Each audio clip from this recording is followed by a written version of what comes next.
ഞാൻ പറയാത്തത് പറഞ്ഞു എന്ന രീതിയിൽ പറയരുത്. 1. 2, ഞാൻ പറഞ്ഞതിൻ്റെ കോണ്ടെക്സ്റ്റ് മനസ്സിലാക്കിയേ പറയാവൂ. ആ പറഞ്ഞതിനെ വളച്ചൊടിക്കരുത്. എന്നിട്ട് വീണ്ടും എൻ്റെ പേര് ഒതൻറ്റിസിറ്റിക്ക് വേണ്ടിയിട്ട് പറയരുത്. ഞാൻ ഇന്ന് ഇരിക്കുന്നത് അങ്ങനെ കത്തിച്ചിട്ട് വന്നവനാണ്.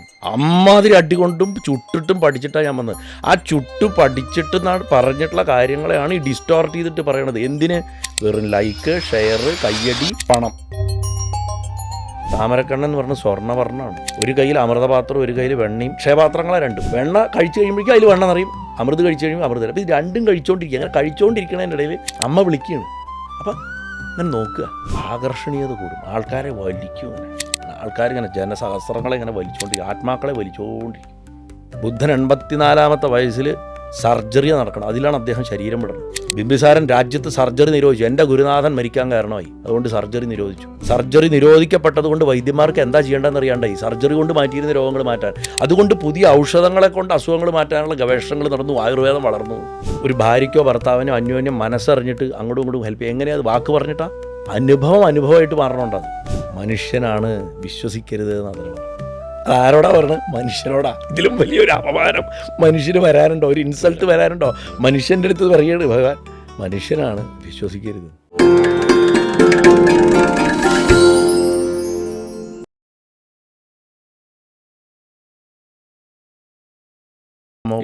എന്ന് പറഞ്ഞപ്പോൾ ഞാൻ ചോദിക്കുന്നത്, ഇപ്പോൾ സോ കോൾഡ് ഇപ്പോൾ റീസെൻ്റായിട്ട് ഒരുപാട് നമുക്കും ഒരുപാട് കമൻസ് പല ഇൻ്റർവ്യൂസിലും കണ്ടിട്ടുണ്ട്.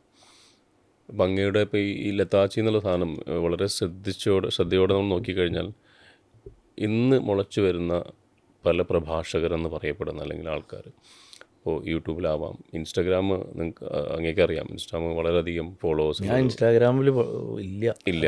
അപ്പോൾ അങ്ങനെയുള്ള സമയത്ത് സ്റ്റെപ്സിന് ഒരു അക്കൗണ്ട് ഉണ്ട്, അവർ കുട്ടികൾ അപ്ലോഡ്. അതെ. പക്ഷേ അങ്ങയുടെ ഇത് കുറവാണ് അവിടെ. അപ്പോൾ എൻ്റെ ചോദ്യം എങ്ങനെയാണെന്ന് വെച്ചാൽ, അതെനിക്ക് എങ്ങനെ അങ്ങോട്ട് ചോദിക്കണമെന്ന് പറയില്ല. അപ്പം ഞാൻ പറയുന്നത്, ഈ ഡാറ്റ നമുക്ക് ഉണ്ടാവുന്നത്, ഇപ്പോൾ നമ്മൾ വായിച്ചെടുക്കുമ്പോഴാണ് ഡാറ്റ വരിക. ഈ ഡാറ്റനെ പ്രോസസ്സ് ചെയ്യുമ്പോഴാണല്ലോ അത് ഇൻഫർമേഷനായിട്ട് മാറുന്നത്. അപ്പോൾ അങ്ങനെ വ്യക്തി ഞങ്ങളെല്ലാവരും കാണുന്നത് തന്നെ sometime somebody written you are a devil's advocate for Narayana, ഭഗവാന് വേണ്ടി സംസാരിക്കുന്ന ആൾ. ഞാൻ മനസ്സിലാക്കുന്ന ഒരു ഇന്നർ സെൻസിലേക്കുള്ള അല്ലെങ്കിൽ ഇന്നറിലേക്കുള്ള ഒരു യാത്ര അങ്ങയുടെ ഒരു കഴിവായിട്ട് കാണാറുണ്ട്. അപ്പോൾ അങ്ങ് പഠിച്ചതും അങ്ങയുടെ അനുഭവങ്ങളും ഡാറ്റയായിട്ട് അങ്ങ് എടുക്കുന്നു, അങ്ങത് പ്രോസസ്സ് വെച്ചാൽ അങ്ങയുടെ അനുഭവമായി മാറുന്നു. പിന്നെ അത് പറയുമ്പോൾ അത് നമുക്കൊരു ഇൻഫർമേഷനാണ്. പക്ഷേ ഇത് പുറത്ത് വേറെ ആൾക്കാർ പറയുന്ന സമയത്ത് ഇപ്പോൾ ഒരുപാട് കോൺട്രവേഴ്സീസ് നമ്മൾ കണ്ടു. അപ്പോൾ അത് അങ്ങനെ എന്തായാലും അങ്ങക്കത് അറിയാണ്ടിരിക്കില്ല, അങ്ങക്ക് അത് ഒരുപാട് ആൾക്കാർ പറഞ്ഞിട്ടുണ്ട്. പക്ഷേ ഇതിപ്പോൾ പറയുന്നവരൊക്കെ തന്നെ ഇത് എടുക്കുന്ന അങ്ങടെയാണെങ്കിലും ഇത് കോൺട്രവേഴ്സി ആക്കുന്നതെല്ലാം തന്നെ മറ്റുള്ള ആൾക്കാരാണ്. കാരണം അവർക്ക് അതിൻ്റെ ആ സാങ്ക്ടിറ്റി അവർക്ക് അറിയുന്നതാണ്. എന്താണ് അങ്ങനെ ഉണ്ടാവാനുള്ള കാരണം? അത് ഇപ്പോൾ പ്രത്യേകിച്ച് ഇങ്ങനെ ഒരു കാലഘട്ടത്തിൽ യൂട്യൂബ് പോലും അങ്ങിടുന്ന അങ്ങയുടെ വീഡിയോ അങ്ങ് വേറെ സ്ഥലത്തിട്ട് കഴിഞ്ഞാൽ അത് ബ്ലോക്കായി പോകും. കാരണം യൂട്യൂബ് പോലും സമ്മതിക്കില്ല. അത് സത്യമാണ് അല്ലേ? യൂട്യൂബ് മോഷ്ടിക്കപ്പെടുന്നത് ഒറിജിനലായി മാറുന്ന കാലമാണ്. അതാണ് സംഭവിക്കുന്നത്. പക്ഷെ ഒരു സേയിങ് എപ്പോഴും ഞാൻ കേട്ടിട്ടുണ്ട്, when you are original get ready to be copied. അല്ല, അത് കുഴപ്പമില്ല. പക്ഷെ ഇത് എങ്ങനെയാണ്? ഞാൻ ആ ഒരു അർത്ഥത്തിലല്ല പറഞ്ഞത്. ഞാൻ പ്രേം ചോദിച്ചത് വളരെ പ്രസക്തമായിട്ടൊരു കാര്യമാണ്. എന്നെ ഒരുപാട് വേദനിപ്പിച്ചുകൊണ്ടിരിക്കുന്ന ഒരു വിഷയമാണത്. അതിന് കാരണം സാധാരണ ആൾക്കാർ കരുതുന്ന മാതിരി ശരത്ത് പറഞ്ഞത് വേറൊരാളെടുത്ത് പറയുന്നത് കൊണ്ട് ശരത്തിന് വിഷമം വരുന്നു, അതല്ല എൻ്റെ വിഷയം. ഭഗവാന്റെ കാര്യങ്ങളാണ്, ആർക്കും പറയാം. ഞാനിപ്പോൾ പബ്ലിക് മീഡിയത്തിൽ പറയണം, നിങ്ങളെല്ലാവരും ഞാൻ പറഞ്ഞത് കോപ്പി അടിച്ച് പറയണമെന്നാണ് ഞാൻ പറയുക. നിങ്ങളുടെ മക്കൾക്ക് പറഞ്ഞു കൊടുക്കണം, നിങ്ങൾക്ക് റീലിടാം, എന്ത് വേണമെങ്കിലും കോപ്പി അടിച്ചോ. ഞാൻ പറയാത്തത് പറഞ്ഞു എന്ന രീതിയിൽ പറയരുത്. 1. 2, ഞാൻ പറഞ്ഞതിൻ്റെ കോണ്ടെക്സ്റ്റ് മനസ്സിലാക്കിയേ പറയാവൂ. ആ പറഞ്ഞതിനെ വളച്ചൊടിക്കരുത്. എന്നിട്ട് വീണ്ടും എൻ്റെ പേര് ഒതൻറ്റിസിറ്റിക്ക് വേണ്ടിയിട്ട് പറയരുത്. ആധികാരികതയ്ക്ക് വേണ്ടി ശരത്തേട്ടൻ പറഞ്ഞതുപോലെ എന്ന് പറഞ്ഞിട്ട് പറയരുത്.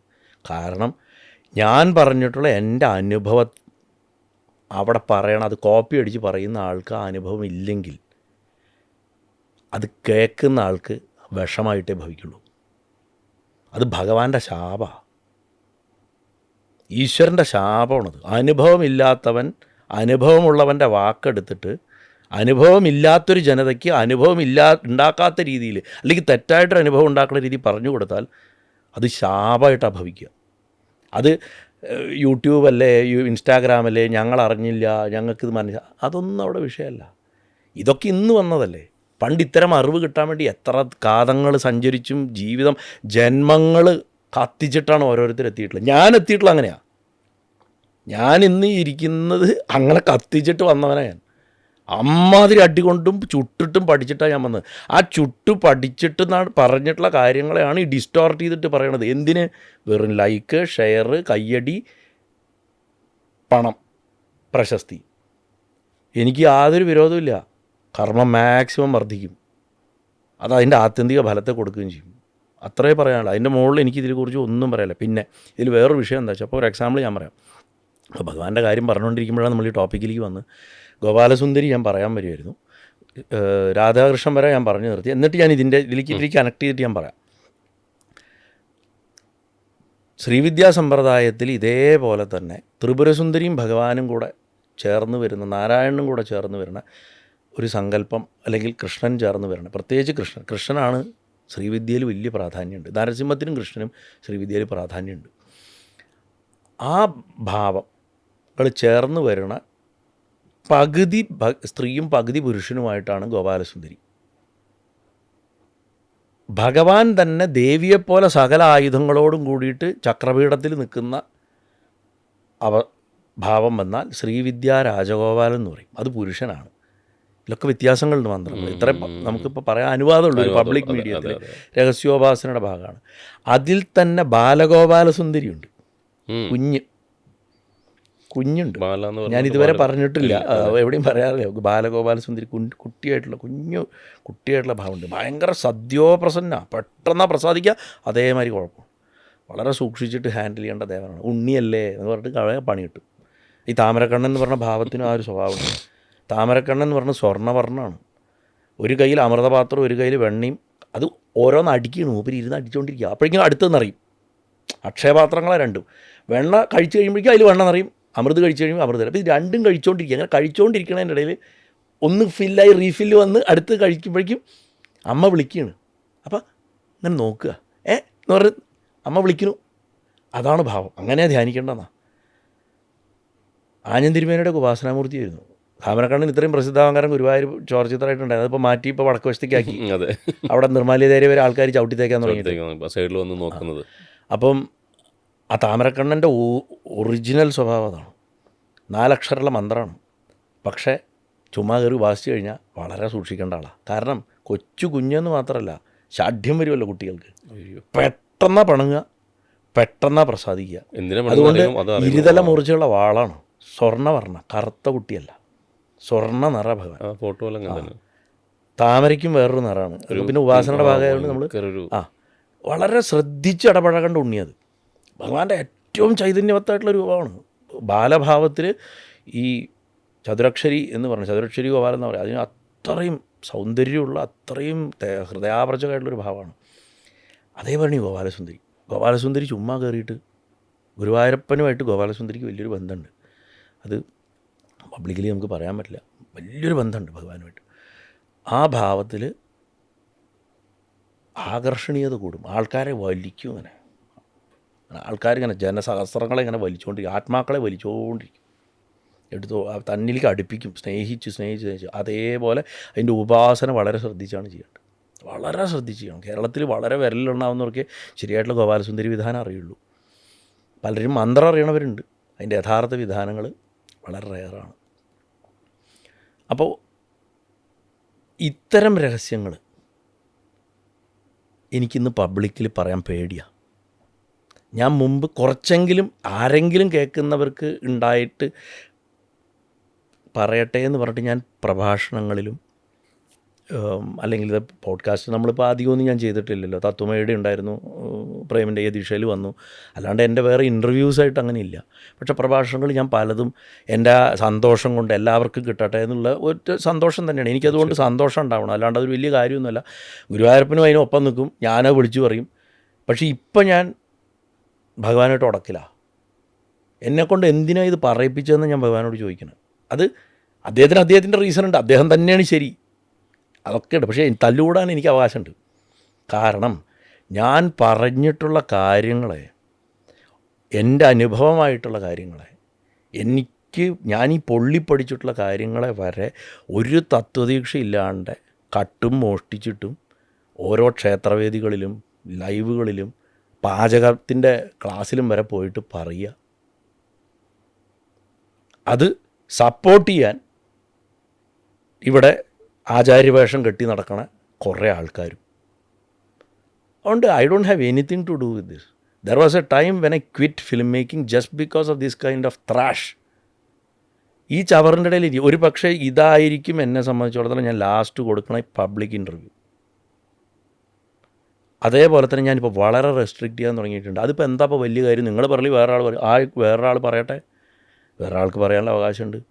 ഞാൻ കഴിഞ്ഞ ഒരു 3 പ്രഭാഷണമായിട്ട്, പ്രത്യേകിച്ച് വെങ്കടാചല മഹാത്മ്യം തൊട്ടിട്ട്, ഞാൻ എന്നെ കയറിട്ട് പിടിച്ചിട്ടാണ് ഞാൻ പോണത്.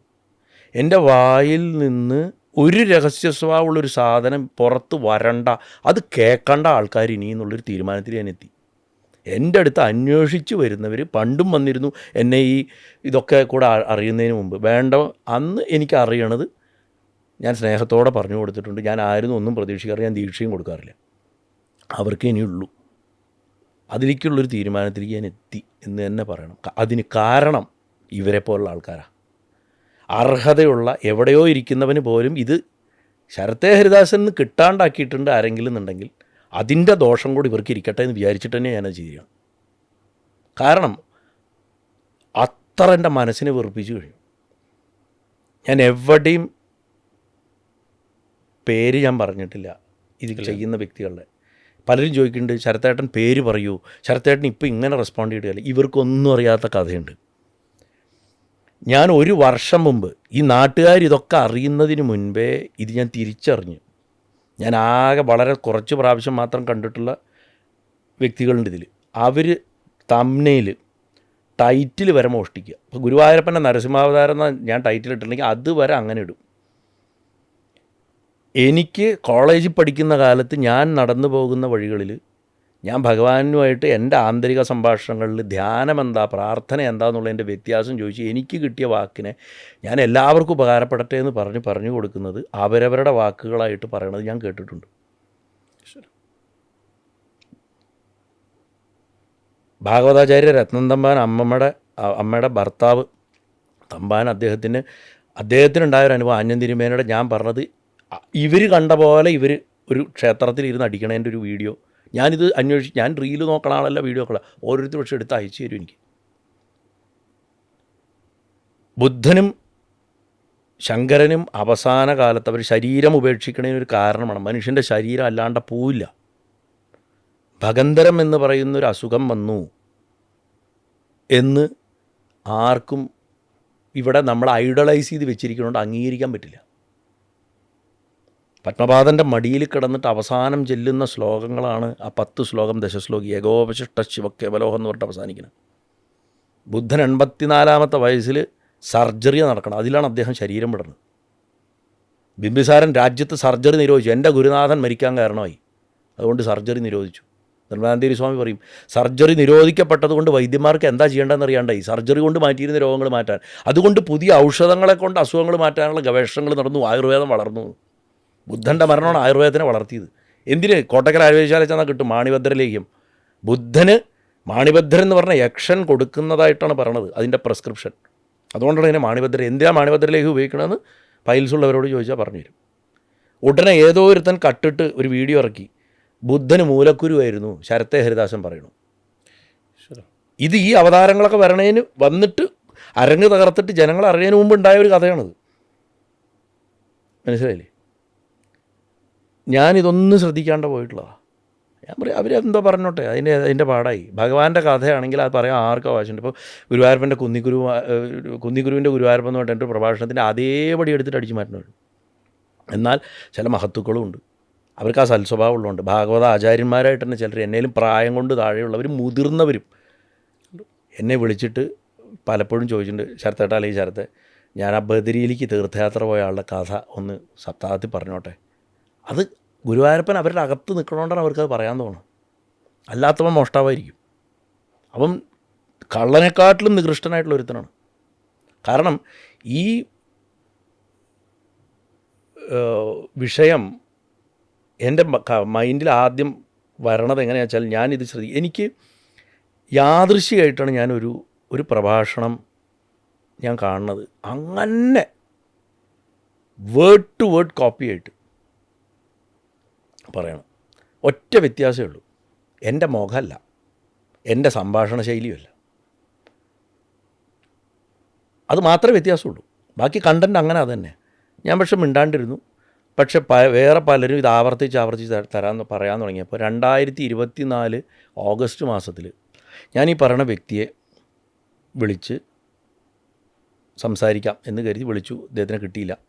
അപ്പോൾ ഞാനൊരു മെസ്സേജ് അയച്ചു, ഡീറ്റെയിൽഡായിട്ടൊരു മെസ്സേജ് അയച്ചു.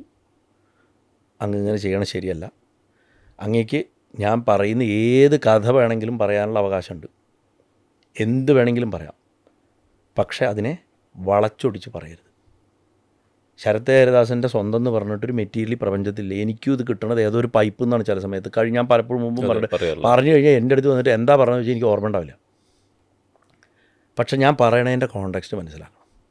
ഞാൻ പറയുന്ന കോണ്ടെക്സ്റ്റ് മനസ്സിലാക്കുക. അല്ലെങ്കിൽ എൻ്റെ അനുഭവമായിട്ട് ഞാൻ പറഞ്ഞിട്ടുള്ള കാര്യങ്ങൾ ഞാൻ പറയുമ്പോൾ, അനുഭവം ഉള്ളവൻ പറയുമ്പോൾ അവൻ ഒരു വാക്ക് ഉച്ചരിച്ചാലും അപ്പുറത്തുള്ളവൻ അത് അനുഭവമായിട്ട് അകത്ത് വരും. അവൻ മൗനമായിട്ടിരുന്നാലും വരും. ദക്ഷിണാമൂർത്തി പ്രിൻസിപ്പിളിൽ തുടങ്ങണത് അതാണ്. മനുഷ്യരുടെ കാര്യത്തിൽ എങ്ങനെയാണ്, നമ്മളെങ്ങനെയാണ് പറയണത്?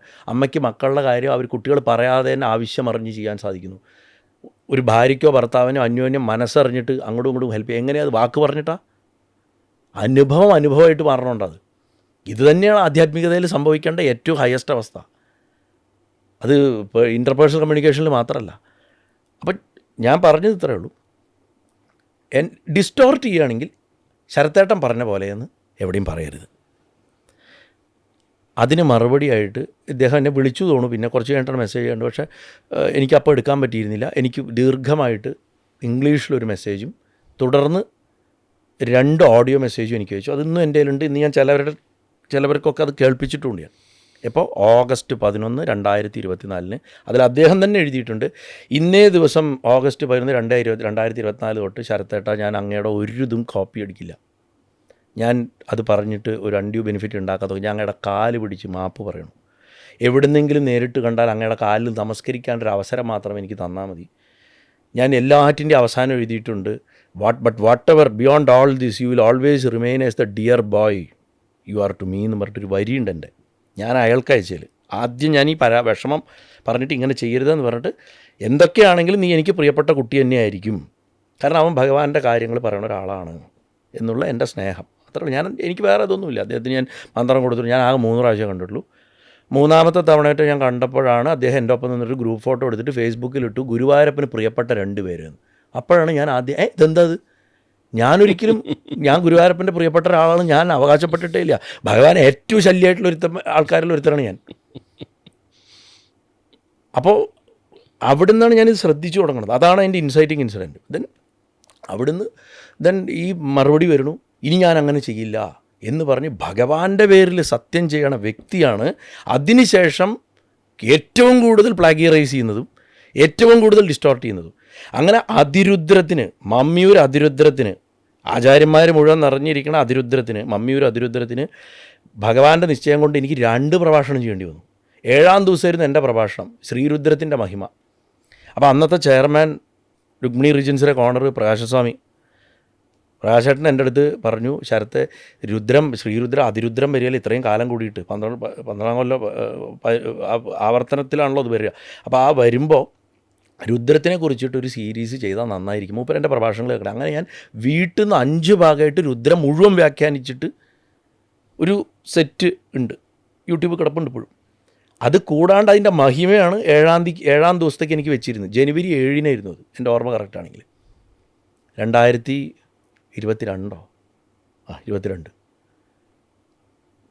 31 ഡിസംബറിന് 31 ഉച്ചയ്ക്ക് എന്നെ പ്രകാശസ്വാമി വിളിക്കുക.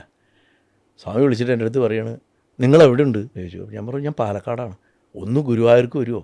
നാളെ ദുഷ്യൻ ശ്രീധർ ആയിരുന്നു ഏറ്റിരുന്നത്, പഞ്ചാക്ഷരത്തിൻ്റെ മഹാത്മ്യം 1ാം പ്രഭാഷണമാണ്, അതിരുദ്ര 1ാം ദിവസമാണ്. അദ്ദേഹത്തിന് വരാൻ പറ്റില്ല, ഞങ്ങൾക്ക് പെട്ടെന്ന് വേറെ ആരുമില്ല, നിങ്ങളൊന്ന് വരണം എന്ന് പറഞ്ഞു. അങ്ങനെ അതിരുദ്രം തുടങ്ങണ ദിവസം അതിരുദ്രത്തിൻ്റെ പ്രഭാഷണ പരമ്പര ഭഗവാൻ എന്നെ കൊണ്ടാണ് തുടങ്ങി. അതും നമശിവായയുടെ പ്രാധാന്യം പറഞ്ഞിട്ട്. അതിൽ ഞാൻ പറഞ്ഞ വരിയാണ് മഹാദേവൻ ആത്മാവിനെ എടുക്കും. ശിവൻ ആത്മാവിനെ എടുക്കും. ശിവൻ എടുക്കും. ശിവൻ ഒരു കാര്യം അറിയുള്ളൂ, വേറൊന്നും ആ പാവത്തിന് അറിയില്ല. ശിവൻ എല്ലാവരെയും ശിവനാക്കാനേ അറിയുള്ളൂ. ശിവനെ ആത്മാർത്ഥമായിട്ട് സമീപിച്ചാൽ ശിവൻ ശിവനാക്കും. അവിടെ ശക്തി കൂടെ ഉണ്ടോ ഇല്ലയോ ഇതൊന്നും വിഷയമല്ല. ശക്തി ഇല്ലെങ്കിൽ മുന്നും പിന്നും നോക്കൂല്ല. അമ്മയാണ് അച്ഛനെ നമ്മളിലേക്ക് കൈവടച്ച് ഇറക്കിക്കൊണ്ട് വരണം. ഞാൻ എപ്പോഴും പറയും, വരൂ നിങ്ങളൊന്ന് വരൂ, നമ്മുടെ മക്കളുടെ കാര്യമൊക്കെ ചെയ്തു കൊടുക്കുമെന്ന് പറഞ്ഞിട്ട്. അദ്ദേഹത്തിന് എന്നും ഏകാന്തതയിൽ ഇരിക്കാനാണ് ഇഷ്ടം. ശരീരത്തിൽ പോലും അതാ സംഭവിക്കണം. ആ വിഷ്ണു ശക്തി, വൈഷ്ണവ ശക്തിയായിട്ടുള്ള വ്യൂഹിനി എന്ന് പറയുന്നത് അതാണ്. ആ കന്യാദാനം നടത്തുന്ന വിഷ്ണുവായിട്ട് കാണിക്കുന്നത് ചിത്രങ്ങളിൽ. അല്ലെങ്കിൽ ഹിമവാൻ എന്ന് പറഞ്ഞത് വിഷ്ണുവാണ്. ആ കൈ അവിടുന്ന് എടുത്താൽ പുള്ളി ഓടും. ശിവന് ഏകാന്തത ഇഷ്ടം. ആത്മാവിന് എപ്പോഴും ഒറ്റയ്ക്കിരിക്കാനാണ് ഇഷ്ടം. ശിവോഹം എന്നാണ് നമ്മൾ പറയുക. ഞാൻ ശിവനാണ്, ഞാൻ ശിവൻ അതേ അറിയുള്ളൂ. കാമദേവനെ ശിവൻ ശിവനാക്കുക ചെയ്ത്.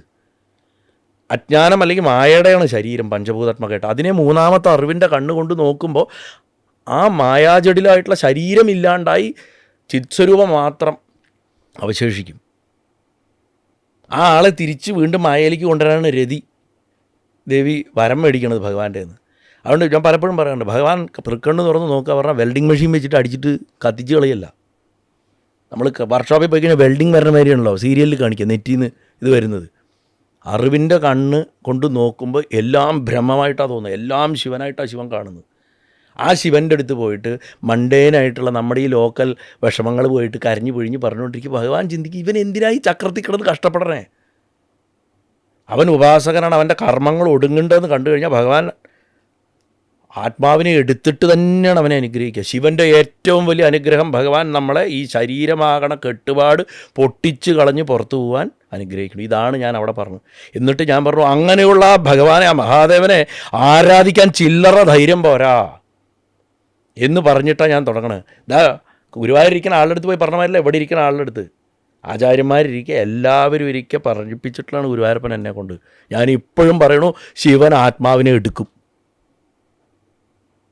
എടുത്തിരിക്കും. വിളിക്കേണ്ട രീതിയിൽ വിളിച്ചാൽ അതാണ് അദ്ദേഹം തരുന്ന ഏറ്റവും വലിയ അനുഗ്രഹം. അതിനെ എന്താ പോയിട്ട് അനുഭവമില്ലാത്ത വ്യക്തി അത് പറഞ്ഞു കൊടുക്കണത് എങ്ങനെയാണ്? ലഘൂകരണത്തിൻ്റെ കുഴപ്പം. അത് എന്തും എളുപ്പത്തിൽ മനസ്സിലാവുന്ന മാതിരി എന്ന് പറഞ്ഞിട്ടൊന്ന് സനാതനധർമ്മത്തിലില്ല. അനുഭവിച്ചെന്നെ അറിയണം. മനസ്സുകൊണ്ട് ഒന്നും മനസ്സിലാക്കാൻ പറ്റില്ല. നമ്മൾ ഇട്ട് കൊടുക്കുന്നത് ആ സമയത്ത് ഒരല്പം ചില സ്ഫുലിംഗങ്ങൾ മാത്രമാണ് നമുക്ക് കിട്ടണത്. ആ നേരത്ത് കിട്ടണേ. അത് കഴിഞ്ഞാൽ നമ്മളും സാധാരണ ആളാണ്. ശിവൻ ഒറ്റയ്ക്കിരിക്കണ ക്ഷേത്രങ്ങളിൽ പോയിട്ട് പ്രാർത്ഥിച്ചാൽ മരിച്ചു പോകും എന്ന് പറഞ്ഞു കഴിഞ്ഞാൽ ഞാൻ ആ പറഞ്ഞത് എവിടെ കിടക്കണോ, ഈ പറഞ്ഞത് എവിടെ കിടക്കണോ, ഈ പറഞ്ഞത് എവിടെ കിടക്കണം? ആത്മാവിനെ എടുക്കുക എന്ന് പറഞ്ഞാൽ ശരീരബോധത്തെ അങ്ങോട്ട് നശിപ്പിക്കും. ശരീരം നിലനിൽക്കണോ വേണ്ടയോ എന്നുള്ളതൊക്കെ പിന്നത്തെ വിഷയമാണ്. ഇതുകൊണ്ടാണ് ഞാൻ നേരത്തെ പ്രേമിൻ്റെ അടുത്ത് പറഞ്ഞത്, ഇത്തരം വിഷയങ്ങൾ ഇനി ഞാൻ പാത്രം നോക്കി തന്നെ വിളമ്പുള്ളൂ. ഇല്ലെങ്കിലുണ്ടല്ലോ ഇതിൻ്റെ മുഴുവൻ ദുരിതഫലം ഞാൻ അനുഭവിക്കണം. കാരണം എത്രയോ സാധുക്കളായിട്ടുള്ള സാധാരണക്കാരായിട്ടുള്ള ഭക്തർ ശിവക്ഷേത്രത്തിൽ ഒറ്റയ്ക്കിരിക്കണ ശിവനെ പോയിട്ട് തൊഴുതു കഴിഞ്ഞാൽ മരിച്ചു പോകുന്നുള്ള പേടിച്ചിട്ട് ഭഗവാന്റെ അടുത്തേക്ക് പോകാണ്ടായിട്ടുണ്ടെങ്കിൽ, അവിടെ ശരത്തേട്ടൻ പറഞ്ഞതുപോലെ എന്ന് പറഞ്ഞിട്ടുണ്ടെങ്കിൽ, പ്രജ ചെയ്ത തെറ്റിൻ്റെ ഫലം ആരാ അനുഭവിക്കുക? ഞാനാണ് അനുഭവിക്കുന്നുണ്ട്. ഞാനാണ് അനുഭവിക്കുക. ഞാനത് അനുഭവിക്കുന്നുണ്ട്. എനിക്കതിൻ്റെ വിഷമമായിട്ട് ഞാൻ നീറിക്കൊണ്ടിരിക്കുക. സത്യം പറഞ്ഞാൽ എൻ്റെ ഈ മനസ്സിലുള്ള ആ വേദനയും തീയിൻ്റെയും അവസ്ഥ എന്താണെന്ന് ഗുരുവായൂരപ്പനും ഭഗവാനും മഹാദേവനും അറിയാം. അതുകൊണ്ട് എന്താ ഉണ്ടായത്? ഈ വിഷയം ഏറ്റവും കൂടുതൽ കത്തിജ്വലിച്ച് നിൽക്കുന്ന ആ കാലത്ത് ഭഗവാൻ എന്നെ മണികർണികയിൽ കാശിയിൽ കൊണ്ടിരുത്തി. കാശിയിൽ കൊണ്ടിരുത്തി എന്നെ നമ്മുടെ യാത്രയുടെ തുടർച്ചയായിട്ട്. ഞാൻ വിളിച്ചപ്പോൾ ഞാൻ ഞെട്ടിപ്പോയത് അതാണ് സംഭവിച്ചത്. അതായത് ഭഗവാനെ ചൊല്ലിയിട്ട് ഒരു വിവാദം ഉണ്ടാക്കി, എന്നിട്ട് നമുക്കെതിരെ ദേഷ്യമുള്ള ആരോ പ്രചരിപ്പിക്കുകയാണെന്നും പറഞ്ഞിട്ട് ഇവർ തന്നെ ആ വ്യക്തി പറഞ്ഞ വിഡ്ഢിത്തരവും ഞാൻ പറഞ്ഞതിൻ്റെയും കൂടെ കട്ട് ചെയ്ത് ഒന്നിച്ചൊരു വീഡിയോ ഉണ്ടാക്കിയിട്ട് പ്രചരിപ്പിക്കുക. എന്നാൽ വെട്ടിയ ബുദ്ധിമാനായിട്ടുള്ള എഡിറ്റർക്ക് അവനും അനുഭവജ്ഞാനം അല്ലെങ്കിൽ അവൾക്ക് അനുഭവജ്ഞാനം ഇല്ലാത്തതുകൊണ്ട് അതിൻ്റെ തുടക്കത്തിൽ അവരൊരു സെൻറ്റൻസ് വെട്ടിക്കളയാൻ മറന്നുപോയി. ഞാൻ അതിൽ പറയുന്നുണ്ട്, ചില്ലറ ധൈര്യം പോരാ മഹാദേവൻ്റെ അടുത്തേക്ക് ചെല്ലാൻ. ശിവനെ ആരാ ശിവനെ ഉപാസിക്കേണ്ട രീതിയിൽ ഉപാസിക്കാൻ സാധിക്കുന്നത്? അമ്മയെ ഉപാസിക്കേണ്ട രീതിയിൽ ഉപാസിക്കാൻ സാധിക്കുന്നത്? നാരായണനെ നാരായണനെ ഉപാസിക്കേണ്ട രീതിയിൽ ഉപാസിക്കാൻ സാധിക്കുന്നത്? നമ്മളെ കൊണ്ടാവുമോ? ആവില്ല. എന്തിനാ ചണ്ഡികേശ്വര സ്വാമിയുടെ അടുത്ത് എന്ന് പ്രാർത്ഥിക്കണത്? നമ്മൾ കൈകൊട്ടി തൊഴണ ഭഗവാന്റെ അടുത്ത് നീലകണ്ഠ പദാംബോച പരിസ്ഫുരിത മാനസ, നീലകണ്ഠൻ്റെ പാദങ്ങളാകണ താമരയിൽ മനസ്സുറപ്പിച്ച് വെച്ചിരിക്കണവനെ എന്ന് പറഞ്ഞിട്ട് അഭിസംബോധനയായിട്ട് പറഞ്ഞ ശംഭോഹ സേവാബലം ദേഹി എന്നാണ് പറഞ്ഞത്. ശംഭുവിനെ സേവിക്കാൻ കുറച്ച് ബലം താ എനിക്കെന്ന്. ചണ്ഡേശ്വര നമസ്തുതേ എന്ന ചണ്ഡഭാവത്തിലെ ശിവനെ ആരാധിക്കാൻ സാധിക്കുള്ളൂ. അത് ചെയ്തവനാണ് ചണ്ഡീശ്വരൻ. സ്വന്തം അച്ഛൻ്റെ കാല വെട്ടിക്കളഞ്ഞ് ആ വ്യക്തിയുടെ അടുത്താണ് ബലം ചോദിക്കുന്നത്. അപ്പോൾ ഈ വിധത്തിൽ വേണം സമീപിക്കാൻ എന്നുള്ളതിന് ഒരു കാട്ടുകട മാറ്റിൽ ഇങ്ങനെ തന്നെയാണ് ഭഗവാൻ റെസ്പോണ്ട് ചെയ്യുക. ഇങ്ങനെ തന്നെയാണ് ഭഗവാൻ റെസ്പോണ്ട് ചെയ്യുക. ഇത് മനസ്സിലാക്കി കൊടുക്കാൻ ഇതിനെ ഈ വിധത്തിൽ പറഞ്ഞിരുന്നെങ്കിൽ എനിക്ക് സന്തോഷമേ ഉള്ളൂ.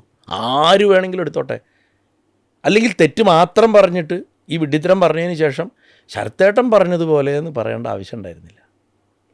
എന്നിട്ട് പിന്നീട് അത് സാധൂകരിക്കാൻ വേണ്ടി ആ അതിരുദ്രത്തിൻ്റെ പവിത്രമായിട്ടുള്ള വേദിയിൽ ആ മമ്മിയൂരപ്പൻ എഴുന്നള്ളിയിരിക്കുന്ന സദസ്സിൽ പറഞ്ഞ ആ ഭഗവാൻ ശ്രോതാവായിട്ടിരിക്കുന്ന സദസ്സിൽ പറഞ്ഞതിനെ ദുഷ്ടരാക്കോടുകൂടി പ്രചരിപ്പിച്ചിട്ടുണ്ടെങ്കിൽ എത്രമാത്രം അധപ്പതിച്ചു എന്ന് ആലോചിച്ച് നോക്കൂ.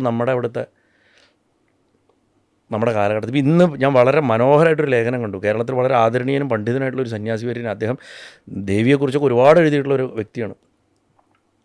അദ്ദേഹം ഇതിനെക്കുറിച്ച് വളരെ വിസ്തരിച്ചിട്ടൊന്നൊരു ലേഖനം എഴുതിയിട്ടുണ്ട്. ഞാൻ യാദൃശ്യമായിട്ടാണ് കണ്ടു ഫേസ്ബുക്കിൽ. ഞാൻ അദ്ദേഹത്തിനെ ഫോളോ ചെയ്യണം.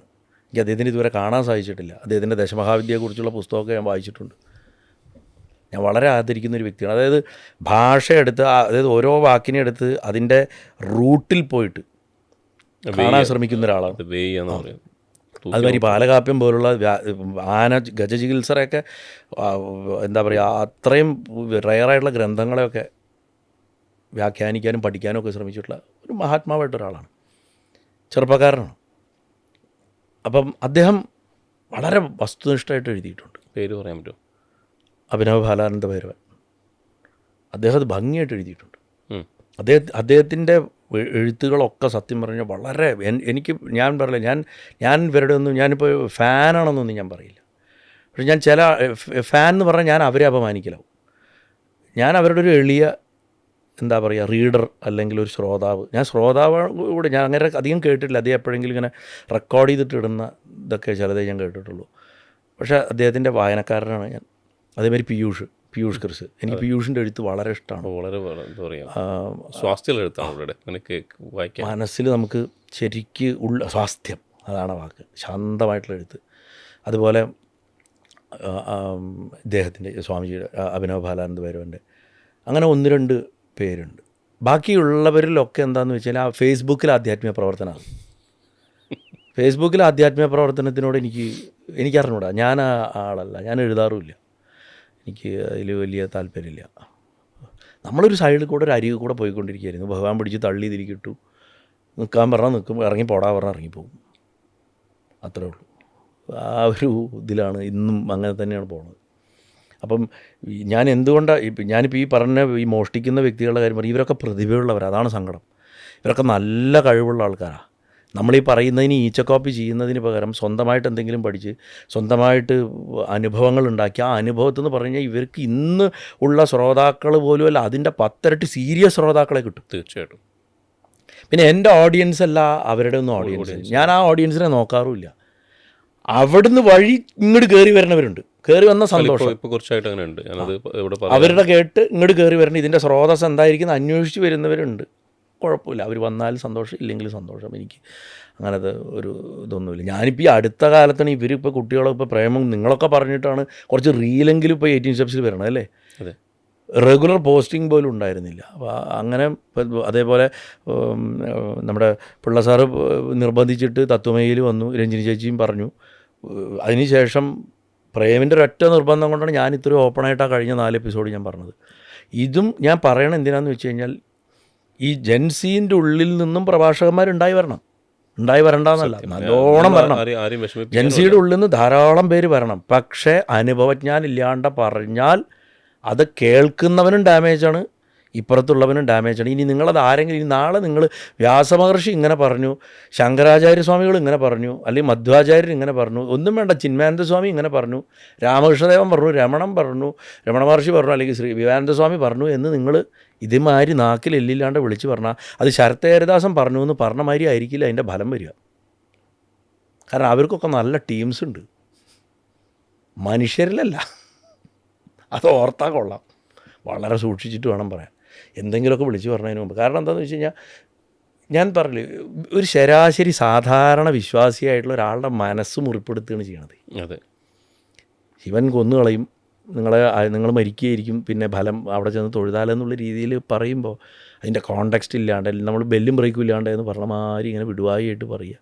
ഇപ്പോൾ അതുമാതിരി വേറൊരു സംഭവം, എൻ്റെ ശബരിമല യാത്ര എന്ന് പറഞ്ഞിട്ട് ഞാൻ പണ്ട് ചെയ്ത ഒരു മണ്ഡലകാലത്ത് ചെയ്തൊരു പ്രഭാഷണം 22 നവംബർ ചെയ്തതാണ്. ശബരിമല യാത്രയുടെ പാരമ്പര്യം എന്തായിരുന്നു എന്നുള്ളതാണ് ഇതിൽ പറയണത്. അതിൽ നിന്ന് അതേപടി ഒരു വരി എടുത്തിട്ട് അതിൻ്റെ ഒരു മുഖവരിയും അണ്ടർസ്റ്റാൻഡിങ്ങും ഇല്ലാണ്ട് പറഞ്ഞു ഒറ്റ പ്രാവശ്യം ശബരിമലയ്ക്ക് പോയാൽ മതി. ഞാനതിൽ പറഞ്ഞിരിക്കുന്ന കോണ്ടെക്സ്റ്റ് എന്താണ്, എങ്ങനെയാണത് പറഞ്ഞിരിക്കുന്നത് എന്നുള്ളത് കേട്ടാൽ മനസ്സിലാവും. പഞ്ചാക്ഷരം ഒരു പ്രാവശ്യം ജപിച്ചാൽ മതി എന്ന് ഞാൻ പറഞ്ഞിട്ടുണ്ട് പല സ്ഥലത്തും. എങ്ങനെ ജപിച്ചാൽ എന്ന് പറയുന്നുണ്ട്, അത് പറയാണ്ട് പഞ്ചാക്ഷരം ഒരു പ്രാവശ്യം ജപിച്ചാൽ മതി. അതങ്ങോട്ട് ഇരുന്നിട്ട് അങ്ങോട്ട് തട്ടി മൂളിച്ച് ഇങ്ങനെ പറയുമ്പോൾ സാധാരണക്കാരൻ ഉണ്ടാവണം ഇമ്പാക്റ്റ് ആലോചിച്ച് നോക്കൂ. എൻ്റെ ഏറ്റവും വലിയ 2 വിഷമങ്ങളൊന്നും ഇതാണ്. ഒന്ന് ഞാൻ പറഞ്ഞല്ലോ, ഞാൻ വീണ്ടും അത് ആവർത്തിച്ച് പറയണം, ഞാൻ പറയണ മെറ്റീരിയൽ എടുത്ത് പറയണമെന്നുള്ളത്, അതിനെ വക്രീകരിച്ച് പറയുക, അവിടെ എൻ്റെ പേര് ഉപയോഗിക്കുകയും ചെയ്യുന്നത്. ഇതിലൊക്കെ ഉപരി ഇപ്പോൾ ഈ അടുത്ത് ഇത് വലിയൊരു വിവാദ വിഷയം ഉണ്ടായപ്പോൾ അയാൾ മാപ്പ് പറഞ്ഞല്ലോ ഫോണിൽ, പിന്നെ നിങ്ങൾക്ക് എന്താ പ്രശ്നമെന്ന് ആ വിഷയത്തെ പുറത്തു കൊണ്ടുവന്ന വ്യക്തിയോട് പറഞ്ഞു. ആ വ്യക്തിയും പുറത്ത് കൊണ്ടുവരുന്ന ആ വ്യക്തിയായിട്ട് എനിക്ക് വലിയ ബന്ധമൊന്നുമില്ല, അദ്ദേഹത്തിന് എനിക്കൊരു പരിചയം ഉണ്ടെന്നില്ല. ഞാനേ ഞെട്ടിപ്പോയി. അന്ന് രാവിലെ ഞാൻ അദ്ദേഹത്തിന് വിളിച്ചു, എന്താ അങ്ങ് ഇടാൻ കാരണം ചോദിച്ചു. പറഞ്ഞു ഇന്ന് രാവിലെ പുള്ളിയുടെ നാടൻ ഭാഷയിലെ ഒരു ഡയലോഗ് അടിച്ചു പോകുമ്പോൾ അത് എനിക്കിവിടെ പറയാൻ പറ്റില്ല. എന്നിട്ട് പറഞ്ഞു ഇന്ന് രാവിലെ അങ്ങോട്ട് ഒരു ചായ കുടിച്ചിരിക്കുമ്പോൾ ഞാൻ അടിച്ചു, കുറച്ച് ദിവസമായി ഞാനിത് ശ്രദ്ധിക്കണം എന്ന് പറഞ്ഞിട്ട് ഞാൻ എഴുതിയതാണ്. അദ്ദേഹത്തിൻ്റെ ഭാഷയ്ക്കാണെങ്കിൽ അത്ര മൂർച്ചയായതുകൊണ്ട് അത് ഭയങ്കരമായിട്ട് ഒരു ഇമ്പാക്റ്റ് ഉണ്ടാക്കി. അപ്പോൾ അതിന് അദ്ദേഹത്തിനെ ഈ ആരോപണം വിധേയനായിട്ടുള്ള വ്യക്തി വിളിച്ച് സംസാരിക്കുന്ന ഓഡിയോ റെക്കോർഡ് എനിക്ക് അയച്ചു തന്നു. ഇത് അദ്ദേഹം ഇങ്ങനെയാണ് പറയണത്. അപ്പം ഞാൻ പറഞ്ഞു അദ്ദേഹത്തിനോട്, ഈ വ്യക്തിയുടെ ഏറ്റവും വലിയ വിക്ടിം എൻ്റെ പ്രഭാഷണങ്ങളാണ്, ഞാനാണെന്നല്ല പറഞ്ഞു, എൻ്റെ പ്രഭാഷണങ്ങളാണ് ഏറ്റവും വലിയ വിക്ടിം ഡിസ്റ്റോർഷന്. അയ്യോ ചേട്ടാ എനിക്കത് അറിയില്ലായിരുന്നു, അങ്ങനെ ഞാൻ കുറച്ചുകൂടെ എഴുതിയേനെ. അപ്പം ഞാൻ പറഞ്ഞു അങ്ങനെ എഴുതണ്ട, അങ്ങ് ഇപ്പോൾ എഴുതിയതാണ് കറക്റ്റ്. അദ്ദേഹം ആ ശിവൻ്റെ റീല് കണ്ടതെന്ന് അത് ഭഗവാൻ. അപ്പം എന്നോട് പറഞ്ഞു, ഗുരുവായൂരപ്പനാണല്ലോ നിങ്ങളുടെ ആള്, മൂപ്പര് മമ്മിയൂർക്ക് ഫോൺ ചെയ്ത് പറഞ്ഞിട്ടുണ്ടാവും, മൂപ്പര് എൻ്റെ ആളാണ്, അതാണ് എനിക്കിത് എഴുതാൻ തോന്നിയതെന്ന് അദ്ദേഹം തമാശയായിട്ട് പറഞ്ഞു. അദ്ദേഹം മഹാപണ്ഡിതനാണ്. അതായത് ചിട്ടയായിട്ട് സകലവിധ ദുരിതങ്ങളും ഒരു ഗുരുകുലത്തിൽ അനുഭവിക്കാതെ മുഴുവൻ അനുഭവിച്ചും കഷ്ടപ്പെട്ട് പഠിച്ച് എത്തിയിട്ടുള്ള വ്യക്തി തന്നെയാണ് എനിക്കറിയാവുന്നിടത്തോളം. ബാക്കി എനിക്ക് അദ്ദേഹത്തെക്കുറിച്ച് കൂടുതൽ അറിയില്ല. ഞങ്ങൾ തമ്മിൽ അദ്ദേഹത്തിന് ഞാൻ വളരെ കുറച്ച് തവണ കണ്ടിട്ടുള്ളൂ. ഞങ്ങൾ ഫോണിൽ അപൂർവമായിട്ട് സംസാരിച്ചു. പക്ഷേ എനിക്ക് അദ്ദേഹത്തിനോട് പണ്ടേ അദ്ദേഹത്തിൻ്റെ എഴുത്തുകൾ ഞാൻ ശ്രദ്ധിക്കുന്നുണ്ട്. എനിക്ക് അദ്ദേഹത്തോട് ഭയങ്കര മൂർച്ചയേറിയ വാക്കുകളാണ്. അപ്പോൾ എന്നിട്ട് അദ്ദേഹത്തിൻ്റെ അപ്പോഴാണ് ഞാൻ ഈ സോഷ്യൽ മീഡിയയിൽ വരുന്ന കമൻറ്റുകളൊക്കെ ശ്രദ്ധിക്കുന്നത്. അപ്പം നമ്മൾ ഇത് നല്ല രീതിയിൽ മനസ്സിലാക്കും എന്ന് കരുതുന്ന വ്യക്തികൾ പോലും ഈ കള്ളി വെളിച്ചത്ത് കൊണ്ടുവന്ന ആളോടുള്ള വൈരാഗ്യം വെച്ചിട്ട് ഈ തെറ്റ് ചെയ്തവനെ സപ്പോർട്ട് ചെയ്യുകയും വിശാല ഹിന്ദു ഐക്യത്തിൻ്റെ പേരിൽ വാദോരാതെ പ്രസംഗിക്കുകയൊക്കെയാണ് ചെയ്യണത്. ഇവർ വാസ്തവത്തിൽ എന്ത് തരം ധർമ്മസേവന ചെയ്യണമെന്ന് എനിക്ക് തോന്നിപ്പോയി. ഞാൻ സങ്കടത്തോടെ പറയണത്, അല്ലാണ്ട് എനിക്കിപ്പോൾ ഇവരെ കൊണ്ട് ആരെ കൊണ്ടും എനിക്ക് യാതൊരു ബെനിഫിറ്റും ഉണ്ടായിട്ടില്ല. ഭഗവാനെ ഡിസ്റ്റോർട്ട് ചെയ്ത് പറഞ്ഞ ഒരാളെയാണ് ഇവരിവിടെ സപ്പോർട്ട് ചെയ്യുന്നത്. ഇതിൽ ഏറ്റവും വലിയ തമാശ എന്താ വെച്ചാൽ, ഞാൻ എന്നെ ഡിസ്റ്റോർട്ട് ചെയ്യുക, എന്നെ അപമാനിക്കുകയും ചെയ്തു എന്നുള്ള രീതിയിൽ വിഷമിക്കണമെന്നാണ് പലരും വിചാരിക്കണേ. എൻ്റെ വിഷമം എന്ന് പറയണത് ഈ ഭഗവാനെക്കുറിച്ചുള്ളത് തെറ്റായിട്ട് എന്തിനാ ജനങ്ങൾക്ക് പറഞ്ഞു കൊടുക്കുന്നുള്ളതാണ് എൻ്റെ കോർ പോയിൻ്റ്. ഇതാണ് ഞാൻ അദ്ദേഹത്തിനോട് ആദ്യം അയച്ച മെസ്സേജിലുള്ളത്. അത് ഇന്നും എൻ്റെ കയ്യിൽ റെക്കോർഡുണ്ട്. എൻ്റെ കട്ടു എന്നല്ല ഞാൻ പറഞ്ഞത്, ആ ഇൻഫർമേഷൻ ഡിസ്റ്റോർട്ട് ചെയ്ത് കൊടുക്കും. ആ ഇൻഫർമേഷൻ ഡിസ്റ്റോർട്ട് ചെയ്ത് കഴിഞ്ഞാൽ ഉണ്ടാകുന്ന ഭീകരതയെക്കുറിച്ച് ഞാൻ പറഞ്ഞത്. അപ്പോൾ അത് അഡ്മിറ്റ് ചെയ്തുവല്ലോ, ഇനി എന്താ പ്രശ്നം ചോദിച്ചു. അപ്പോഴാണ് എനിക്ക് ചോദിക്കാനുള്ളത്, ഇത് ഓഗസ്റ്റ് 11, 2024 ഈ പറഞ്ഞ ലോകം മുഴുവൻ ഇത് അറിയണതിന് മുമ്പ് ഇത് ഇദ്ദേഹം അഡ്മിറ്റ് ചെയ്തതല്ലേ? എന്നിട്ട് എൻ്റെ അടുത്ത് നിങ്ങൾ എവിടെയെങ്കിലും കണ്ടാൽ എനിക്ക് കാലിൽ വീണ് നമസ്കരിക്കാൻ പറ്റുന്ന അവസരം തരണം എന്ന് പറഞ്ഞ് എഴുതിയതല്ലേ? അതിന് ഉപോത്ബലകമായിട്ട് 2ഉം 3ഉം ഓഡിയോ മെസ്സേജുകൾ അയച്ചതല്ലേ. അപ്പോൾ ആ സത്യം എവിടെ പോയി? അത് ഗുരുവായൂരപ്പനെ പിടിച്ചല്ലേ അത് ചെയ്തത്. അപ്പോൾ ഭഗവാൻ എന്താ? ഭഗവാൻ എന്താ ഇവർക്ക്? ഗുരുവായൂരപ്പൻ ആരാ? നാഴിക്ക് 40 പ്രാവശ്യം ഗുരുവായൂരപ്പൻ ഗുരുവായൂരപ്പൻ എന്ന് പറഞ്ഞിട്ട് പറയണ്ടല്ലോ. ആ ഭഗവാന്റെ മുഖത്തടിക്കൽ ഇവർ ചെയ്യുന്നത്. എൻ്റെ കാര്യം വിട്. അപ്പോൾ ഉള്ളിൽ ആത്മാർത്ഥത ഇല്ല എന്ന് എനിക്ക് എന്ന് മനസ്സിലായത്, ഇത്രയും മാസങ്ങളല്ല മനസ്സിലായത്. ഐ വാസ് സ്റ്റിൽ തിങ്കിങ് നന്നാവും, നേരെ ആവും, നേരെ. ഈ മറുപടി കണ്ടപ്പോഴാണ് എനിക്ക് മനസ്സിലായത്, ഇത് ഞാൻ എന്തെങ്കിലും എഴുതിയാൽ തന്നെ പറ്റൂ പറഞ്ഞിട്ട് ഞാൻ പേര് വയ്ക്കാതെ ഞാൻ 18 സ്റ്റെപ്സിൽ എഴുതി. ഇതുമായിട്ട് ഇത്തരം കാര്യങ്ങളുടെ എനിക്കൊരു ഉത്തരവാദിത്വം ഉണ്ടായിരിക്കില്ല, എനിക്ക് ശിഷ്യന്മാരില്ല, ഇതിന് മറ്റ് ബ്രാഞ്ചുകളില്ല എന്ന് പറയുന്നത് പോലെ ഞാൻ പറഞ്ഞു, ഞാൻ ആർക്കും ദീക്ഷ കൊടുത്തിട്ടുമില്ല എന്ന് പറഞ്ഞ് ഞാനതിൽ സ്പഷ്ടമായിട്ട് എഴുതി. പക്ഷേ ഈ ശിവൻ്റെ വിഷയം ഞാൻ വിശദീകരിക്കാനൊന്നും പോയില്ല. അത് കിട്ടേണ്ട ആൾക്കാർക്ക് കൃത്യമായിട്ട് കിട്ടിയിട്ടുണ്ട്. പക്ഷേ ആ സമയത്ത് അങ്ങ് ഇങ്ങനെ അവിടെ ഞാനത് ഒരു അത്ഭുതം, എനിക്കെപ്പോഴും അങ്ങയുടെ പല പ്രവൃത്തികളിലും അത്ഭുതമുള്ളതാണ്. ഫോർ മീ ഈസ് ഒരു വണ്ടറാണ്. അപ്പം ഈ വിഷയത്തിൽ അത് ഭഗവാൻ നോക്കിക്കോളുന്നാണ് അങ്ങെപ്പോഴും പറയാറ്. അതിലൊരു ടെൻഷനും അങ്ങ് എടുക്കുമെന്ന് എനിക്ക് തോന്നുന്നു. പ്രയാഗിലിരിക്കുമ്പോൾ എനിക്ക് ഓർമ്മയുണ്ട്, കുംഭമേളയുടെ നമ്മുടെ ലൈവ് കഴിഞ്ഞ രാത്രി പ്രേം എൻ്റെ അടുത്ത് ഈ വിഷയം പറഞ്ഞപ്പോൾ അന്ന് ഇതിങ്ങനെ കത്തിയിട്ടൊന്നുമില്ല. അപ്പോഴും ഞാനന്ന് ഇത്ര ലഘുവായിട്ട് ലാഘവത്തോടെയല്ലേ ഞാൻ പറഞ്ഞല്ലോ, അത് ഗുരുവായൂരപ്പൻ നോക്കിക്കോളും. അത് പറഞ്ഞിട്ട് നമ്മൾ ഗംഗയിലേക്ക് നോക്കിയിട്ടിരുന്നു കുറേ നേരം അല്ലേ, രാത്രി. അത്രേ ഉള്ളൂ. അത് ഇന്നും ഞാനതാ പറയണത്, അത് ഗുരുവായൂരപ്പൻ നോക്കിക്കോളും. പക്ഷെ എന്നെ ഹെർട്ട് ചെയ്തതാണ്, പണ്ട് എൻ്റെ അടുത്ത് ഇങ്ങനെ അപ്പോളജൈസ് ചെയ്തിട്ട് ഭഗവാന്റെ പേര് പറഞ്ഞ് സത്യം ചെയ്ത ഒരാൾ വീണ്ടും അതിനേക്കാളും വലിയ ക്രൈമുകൾ ചെയ്യും, ചാനലുകളിൽ ഇരുന്ന് പറയും. ഈവൺ ഈ വിഷയം വരുന്നതിന് 2 ദിവസം മുമ്പ് കൂടെ ഒരു പാചക ക്ലാസ്സിൽ ഇരുന്നിട്ട് ഇത് പറയുകയും ചെയ്യുന്നത് ഞാൻ ഇപ്പോഴാണ് കാണുന്നത്. ഇപ്പോൾ കഴിഞ്ഞ ദിവസം ഒന്നുമല്ല. ഞാൻ സത്യം പറഞ്ഞു കഴിഞ്ഞാൽ മാച്ച് ദ ഫോളോയിങ് എന്ന് പറഞ്ഞിട്ട് പണ്ട് കുട്ടികൾ ഒരു കളി കളിക്കില്ലേ, നമ്മൾ പരീക്ഷയ്ക്ക് എഴുതില്ലേ, ഞാൻ ഒരു എഡിറ്ററെ ഇതിന് വേണ്ടിയിട്ട് ഇരുത്തിയിട്ട് ഈ നമ്മുടെ ചാനലിലുള്ള എൻ്റെ വീഡിയോകളും ഈ പറയുന്ന വീഡിയോകളും തമ്മിലൊരു കമ്പാരിസൺ, കുറേ വീഡിയോ ഇറക്കിയാലോ എന്ന് ആലോചിച്ചുകൊണ്ടിരിക്കുക. തമാശയ്ക്ക് ഒരു രസം, എൻ്റെ പഴയ സ്വഭാവം വെച്ചിട്ടാണെങ്കിൽ ഞാൻ ചെയ്യും. ഒരു രസമല്ലേ, ആൾക്കാർ കാണട്ടെ, നല്ല രസമായിരിക്കും. എന്തു പറഞ്ഞു, എന്താ നമ്മുടെ ഇന്നത്തെ ആധ്യാത്മിക എക്കോസിസ്റ്റത്തിൻ്റെ അവസ്ഥ എന്താണെന്ന് പഠിക്കാൻ ഏറ്റവും നല്ല പാഠമായിരിക്കും. എന്നെ ബലി കഴിച്ചിട്ടാണെങ്കിൽ പോലും ഞാനത് ചെയ്യണമെന്ന് എനിക്ക് തമാശയായിട്ട് തോന്നി. അതിൻ്റെ ഹൈറ്റാണ് അത് നടന്നുകൊണ്ടിരിക്കുന്നത്. ഇന്നീ നിമിഷം വരെ അദ്ദേഹം എന്നെ വിളിച്ചിട്ടൊന്നുമില്ല, ഞാനായിട്ട് വിളിക്കാനും പോയിട്ടൊന്നുമില്ല. ഇത്രയും എന്നെ റെസ്പെക്റ്റുള്ള ആളാണെന്നാണ് പറയണത്. എന്നെ വിളിച്ചിട്ടൊന്നുമില്ല അദ്ദേഹം. ഞാനും അത് വിളിക്കാനൊന്നും പോയില്ല, കാരണം എനിക്ക് ആവശ്യമില്ല. ഞാൻ തിരുത്തേണ്ട സമയത്ത് അദ്ദേഹത്തിന് ഞാൻ തിരുത്തിയിരുന്നു, ഭഗവാന്റെ പേര് തിരുത്തിയിരുന്നു. ഞാൻ ഈ ലാസ്റ്റ് ഞാൻ 18 സ്റ്റെപ്സിൽ എഴുതുകയും ചെയ്തു. വളരെ വാത്സല്യത്തോടെയാണ് ഞാനിത് എന്ന് ഞാൻ ആ വാക്ക് ഉപയോഗിച്ചിട്ടുണ്ട്. ആ വാത്സല്യത്തിൻ്റെ പേര് തന്നെയാണ്. പക്ഷേ ദ വേ തിങ്സ് പാൻഡ്, ഞാൻ പ്രതീക്ഷിക്കാത്ത സാംസ്കാരിക നായകന്മാരെന്ന് പറഞ്ഞു നടക്കണ, ഉപാസകന്മാരെന്ന് പറഞ്ഞു നടക്കണ ആൾക്കാർ പോലും എൻ്റെ അടുത്ത് ഒരുവിധം പറയും, അപ്പുറത്ത് അയാളെ സപ്പോർട്ട് ചെയ്യണത് പോലും ഞാൻ അറിഞ്ഞു. അതും അയാളുടെ അടുത്തുനിന്ന് തന്നെ, സ്രോതസ്സും തന്നെ. അതുകൊണ്ട് എനിക്ക് ഞങ്ങളങ്ങനെ സപ്പോർട്ട് ചെയ്തിട്ടില്ല എന്ന് പറയാനും പറ്റില്ല. അത് കൃത്യമായിട്ട് നമുക്ക് അറിയാനുള്ള സാഹചര്യങ്ങളും ഉണ്ടായി. അപ്പോൾ പിന്നെ ഞാൻ വിചാരിച്ചു, ആരെ ഇപ്പോൾ ട്രസ്റ്റ് ചെയ്യുന്നുണ്ട്, ആരെയും ട്രസ്റ്റ് ചെയ്യണ്ട. അടിസ്ഥാനമായിട്ട് പണ്ട് ഞാൻ ആദ്യത്തെ ഇൻ്റർവ്യൂവിലൊക്കെ പറഞ്ഞില്ലേ, പണ്ട് മഹാദേവൻ ഒരാളോട്, എനിക്ക് അറിയണ ഒരാൾ, അദ്ദേഹത്തിന് അത്രയും ഉപാസനയുണ്ട്, മനുഷ്യനാണ് വിശ്വസിക്കരുത് എന്ന് അത്ര പറഞ്ഞു. അതാരോടാ പറഞ്ഞത്? മനുഷ്യനോടാ. ഇതിലും വലിയൊരു അപമാനം മനുഷ്യന് വരാനുണ്ടോ? ഒരു ഇൻസൾട്ട് വരാനുണ്ടോ? മനുഷ്യൻ്റെ അടുത്ത് പറയുകയാണ് ഭഗവാൻ, മനുഷ്യനാണ് വിശ്വസിക്കരുത്. അതാണ്. അതുകൊണ്ട് ഇതിന്ന് ഞാൻ പഠിച്ച പാഠങ്ങളാണ്. പബ്ലിക്കലി ഇനി ഞാൻ മുമ്പ് കൊടുത്തിരുന്നത് പോലെ ഞാൻ വിഷയങ്ങൾ ഇനി പറയില്ല. ഈ എക്കോസിസ്റ്റത്തിൻ്റെ പാർട്ടല്ല ഞാൻ. എനിക്ക് അതിലാവാനും താല്പര്യമില്ല. എനിക്ക് ഇൻസ്റ്റാഗ്രാമിൽ ലൈക്കും ഫോളോവറും ഞാൻ നോക്കുന്നില്ല, 18 സ്റ്റെപ്സിൽ നോക്കുന്നില്ല. കൃത്യമായിട്ട് പ്രഭാഷണം കേട്ട് അറിയണം എന്ന് ആഗ്രഹിക്കുന്ന ആൾക്കാർ വരുന്നുണ്ട്. കോതമംഗലത്തു നിന്നൊരു വ്യക്തി തിരുവനന്തപുരത്ത് പ്രഭാഷണം ഉണ്ടെങ്കിലും, എറണാകുളത്ത് പ്രഭാഷണം ഉണ്ടെങ്കിൽ, കോഴിക്കോട് പ്രഭാഷണം ഉണ്ടെങ്കിൽ, കാസർഗോഡ് ഉണ്ടെങ്കിൽ, ഇനി പൂനെയിൽ ബോംബെയിലുണ്ടെങ്കിൽ ഇവരിപ്പോൾ കയറി വരുന്നുണ്ട്. അതെ, അദ്ദേഹം വലിയ സാമ്പത്തിക ശേഷിയുള്ള ആളൊന്നുമല്ല. അങ്ങനെയുള്ള 1-2 പേര് എനിക്ക് ധാരാളം മതി. എത്രയോ അമ്മമാർ ചിട്ടയായിട്ട് ഞാൻ പറഞ്ഞു എന്തെങ്കിലും പറഞ്ഞു കൊടുത്തിട്ട് അതിൻ്റെ 1000 ഇരട്ടിയായിട്ട് അതിന് ഫലം ഉണ്ടാക്കിയിട്ട് ജീവിക്കുന്നുണ്ട്. അടുക്കളകളിൽ പാചകം ചെയ്യുമ്പോൾ അവർക്ക് ആവുന്ന മാതിരി കേട്ടിട്ടും അതിലൊക്കെയാണ് നമ്മുടെ സന്തോഷം. ഗുരുവായൂരപ്പൻ തരണ വരാതാണ് ശരിക്കും അനുഗ്രഹം എന്ന് പറയുന്നത്. സത്യം പറഞ്ഞ ക്ലാരിറ്റി എപ്പോഴും എന്ത് കാര്യം ചെയ്യുന്നാലും അത് പറയുന്ന അങ്ങേക്കും കേൾക്കുന്ന ഞങ്ങൾക്കും ഇപ്പോൾ ഉള്ളത് ക്ലാരിറ്റി ഒത്തിരി സന്തോഷം ക്ലാരിറ്റി തന്നത്. പക്ഷേ അതിൽ എപ്പോഴും കാണുന്ന ഒരു ചോദ്യം അല്ലെങ്കിൽ ഒരു കമൻ്റായിട്ട് കാണുന്നത് വളരെ പ്രമുഖ മാധ്യമങ്ങളൊക്കെ ചെയ്യുകയും പിന്നെ അത് കാണാതായൊക്കെ ചെയ്തിട്ടുണ്ട്. അപ്പോൾ അതിലേക്ക് നമ്മൾ കിടക്കുന്നില്ല. പക്ഷേ കാണാണ്ട വെച്ചാൽ ആ വീഡിയോ തന്നെ പിന്നെ കാണുന്നില്ല. പെട്ടെന്ന് വീഡിയോ കാണുന്നു, പിന്നെ വീഡിയോ കാണുന്നില്ല. ലോകം അങ്ങനെയല്ലേ, പലതും വിളിച്ചു പറയും പിന്നെ കാണാണ്ടാവും. അപ്പോൾ അതിൽ എന്താണ് തെറ്റ് എന്ന് ചോദിക്കുന്നൊരു വീഡിയോ ആണ്.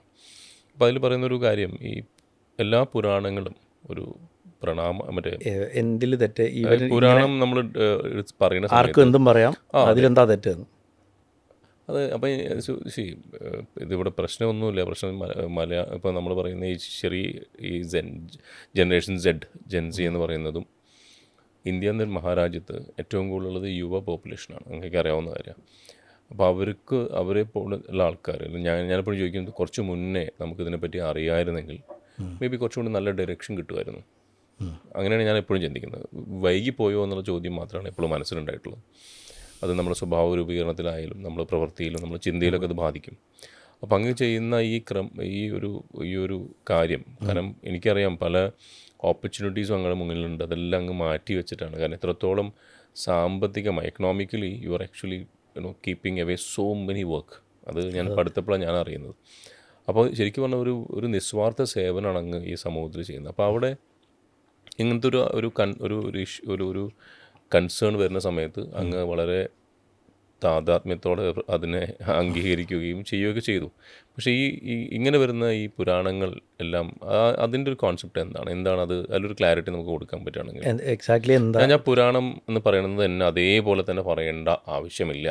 കാരണം അതൊരു എന്താ ഒതൻറ്റിക് ആയിട്ട് നിങ്ങൾ എടുക്കണ്ട, പുരാണത്തിനെ പ്രമാണമായിട്ട് എടുക്കണ്ട. അതുകൊണ്ട് എന്തും പറയാമോ? ഞാൻ പറയുന്നതല്ല, പറയാമോ? അങ്ങോട്ട് ചോദിക്കുകയാണ്. അത് എൻ്റെ ഒരു കാഴ്ചപ്പാട് ഞാൻ പറയാം. അതിപ്പോൾ ഈ വിവാദമായിട്ടൊന്നുമല്ല. എല്ലാ വിവാദങ്ങളുടെയും ഗുണം എന്താണെന്ന് വെച്ച് കഴിഞ്ഞാൽ എവിടെയോ ഒരു നല്ല ചർച്ച ഉണ്ടാവും ചിലപ്പോൾ. അപ്പോൾ ആ നിലയ്ക്ക് ഒരു ക്ലാരിഫിക്കേഷൻ, എൻ്റെ ഒരു കാഴ്ചപ്പാട് ഞാൻ പറയാം. മറ്റുള്ളവർക്ക് വ്യത്യസ്തത ഉണ്ടാവും.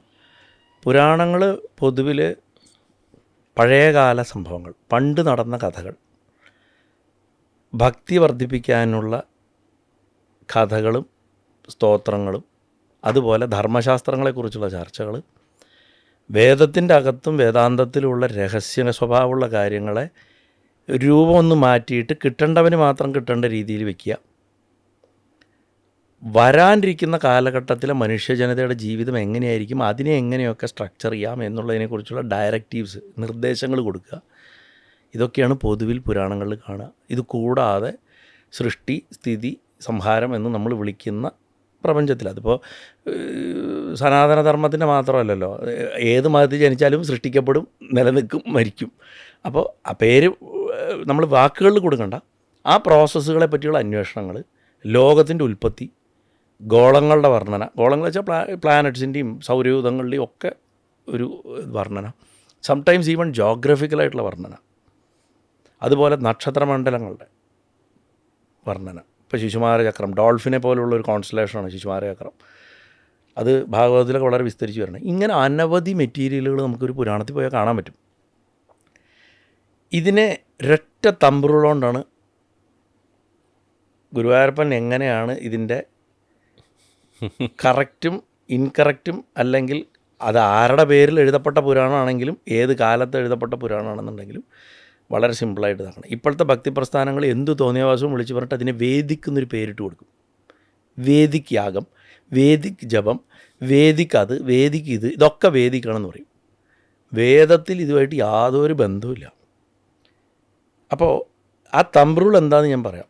ആ തമ്പ്രൂൾ വെച്ചിട്ട് നോക്കിയാൽ എനിക്ക് തോന്നുന്നു എനിക്കെന്നല്ല അങ്ങയ്ക്കും മറ്റേ ആർക്കും ഇത് യൂസ്ഫുള്ളാവും. സനാതനധർമ്മം ആത്യന്തികമായിട്ട് എന്താണെന്നുള്ള ഫസ്റ്റ് പ്രിൻസിപ്പിൾസ് പഠിക്കുക എന്നുള്ളതാണ് ആദ്യം വേണ്ടത്. ഏത് വിഷയത്തിന് ഈ ഫസ്റ്റ് പ്രിൻസിപ്പിൾസ് മനസ്സിലാക്കണം. റിച്ചർഡ് ഫെയ്മൻ പറയുന്നുണ്ട്, ലോകപ്രസിദ്ധനായ ഫിസിസിസ്റ്റ് ആയിരുന്നു അദ്ദേഹം, സയൻറ്റിസ്റ്റ് ആയിരുന്നു. അദ്ദേഹം പറയുന്നുണ്ട്, എത്ര ടഫായിട്ടുള്ള ഒരു സബ്ജക്റ്റ് പഠിക്കണമെങ്കിലും ഏറ്റവും എളുപ്പം എന്താണെന്ന് വെച്ചാൽ ഒരു കൊച്ചു കുഞ്ഞിനത് പറഞ്ഞു കൊടുക്കണ പോലെ പറയുക, അപ്പോൾ പഠിക്കും. How do you explain how A satellite is launched, അല്ലെങ്കിൽ ക്വാണ്ടം. ഇപ്പോൾ ഈ അടുത്ത് എന്താ പറയുക, പാർട്ടിക്കിൾസിനെ കുറിച്ചിട്ട് എനിക്ക് എഴുതേണ്ടി വന്നു, ഫേസ്ബുക്കിൽ ഞാൻ എഴുതേണ്ടി വന്നു.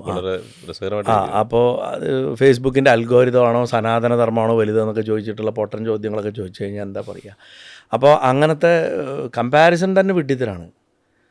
ഞാനാണോ നിൻ്റെ അച്ഛനാണോ ആദ്യം ഉണ്ടായത് എന്നൊക്കെ പറഞ്ഞ മാതിരിയുള്ള, അല്ല നീയാണോ നിൻ്റെ അച്ഛനാണോ ആദ്യം ജനിച്ചതെന്നൊക്കെയുള്ള മാതിരിയുള്ള ചോദ്യങ്ങളാണ് അതൊക്കെ. അപ്പോൾ അങ്ങനത്തെ വിഡ്ഢിത്തരങ്ങൾ. അപ്പോൾ അതേക്കുറിച്ച് പറയണ്ട. ഞാൻ അതിനെ എൻ്റെ ഒരു ഇതിൽ കാണുകയല്ല ഞാൻ പറയണത്, എൻ്റെ ഒരു ഒപ്പീനിയനേറ്റഡ് ഐഡിയ അല്ല ഞാൻ പറയണത്. അപ്പോൾ സനാതനധർമ്മത്തിൻ്റെ ഫസ്റ്റ് പ്രിൻസിപ്പിൾസ് പഠിക്കുക. സനാതനധർമ്മത്തിൻ്റെ ഫസ്റ്റ് പ്രിൻസിപ്പിൾസ് നമ്മൾ മനസ്സിലാക്കുക എന്നുള്ളതാണ്. എന്താ ഫസ്റ്റ് പ്രിൻസിപ്പിൾസിൻ്റെ ഫസ്റ്റ് പ്രിൻസിപ്പിൾ?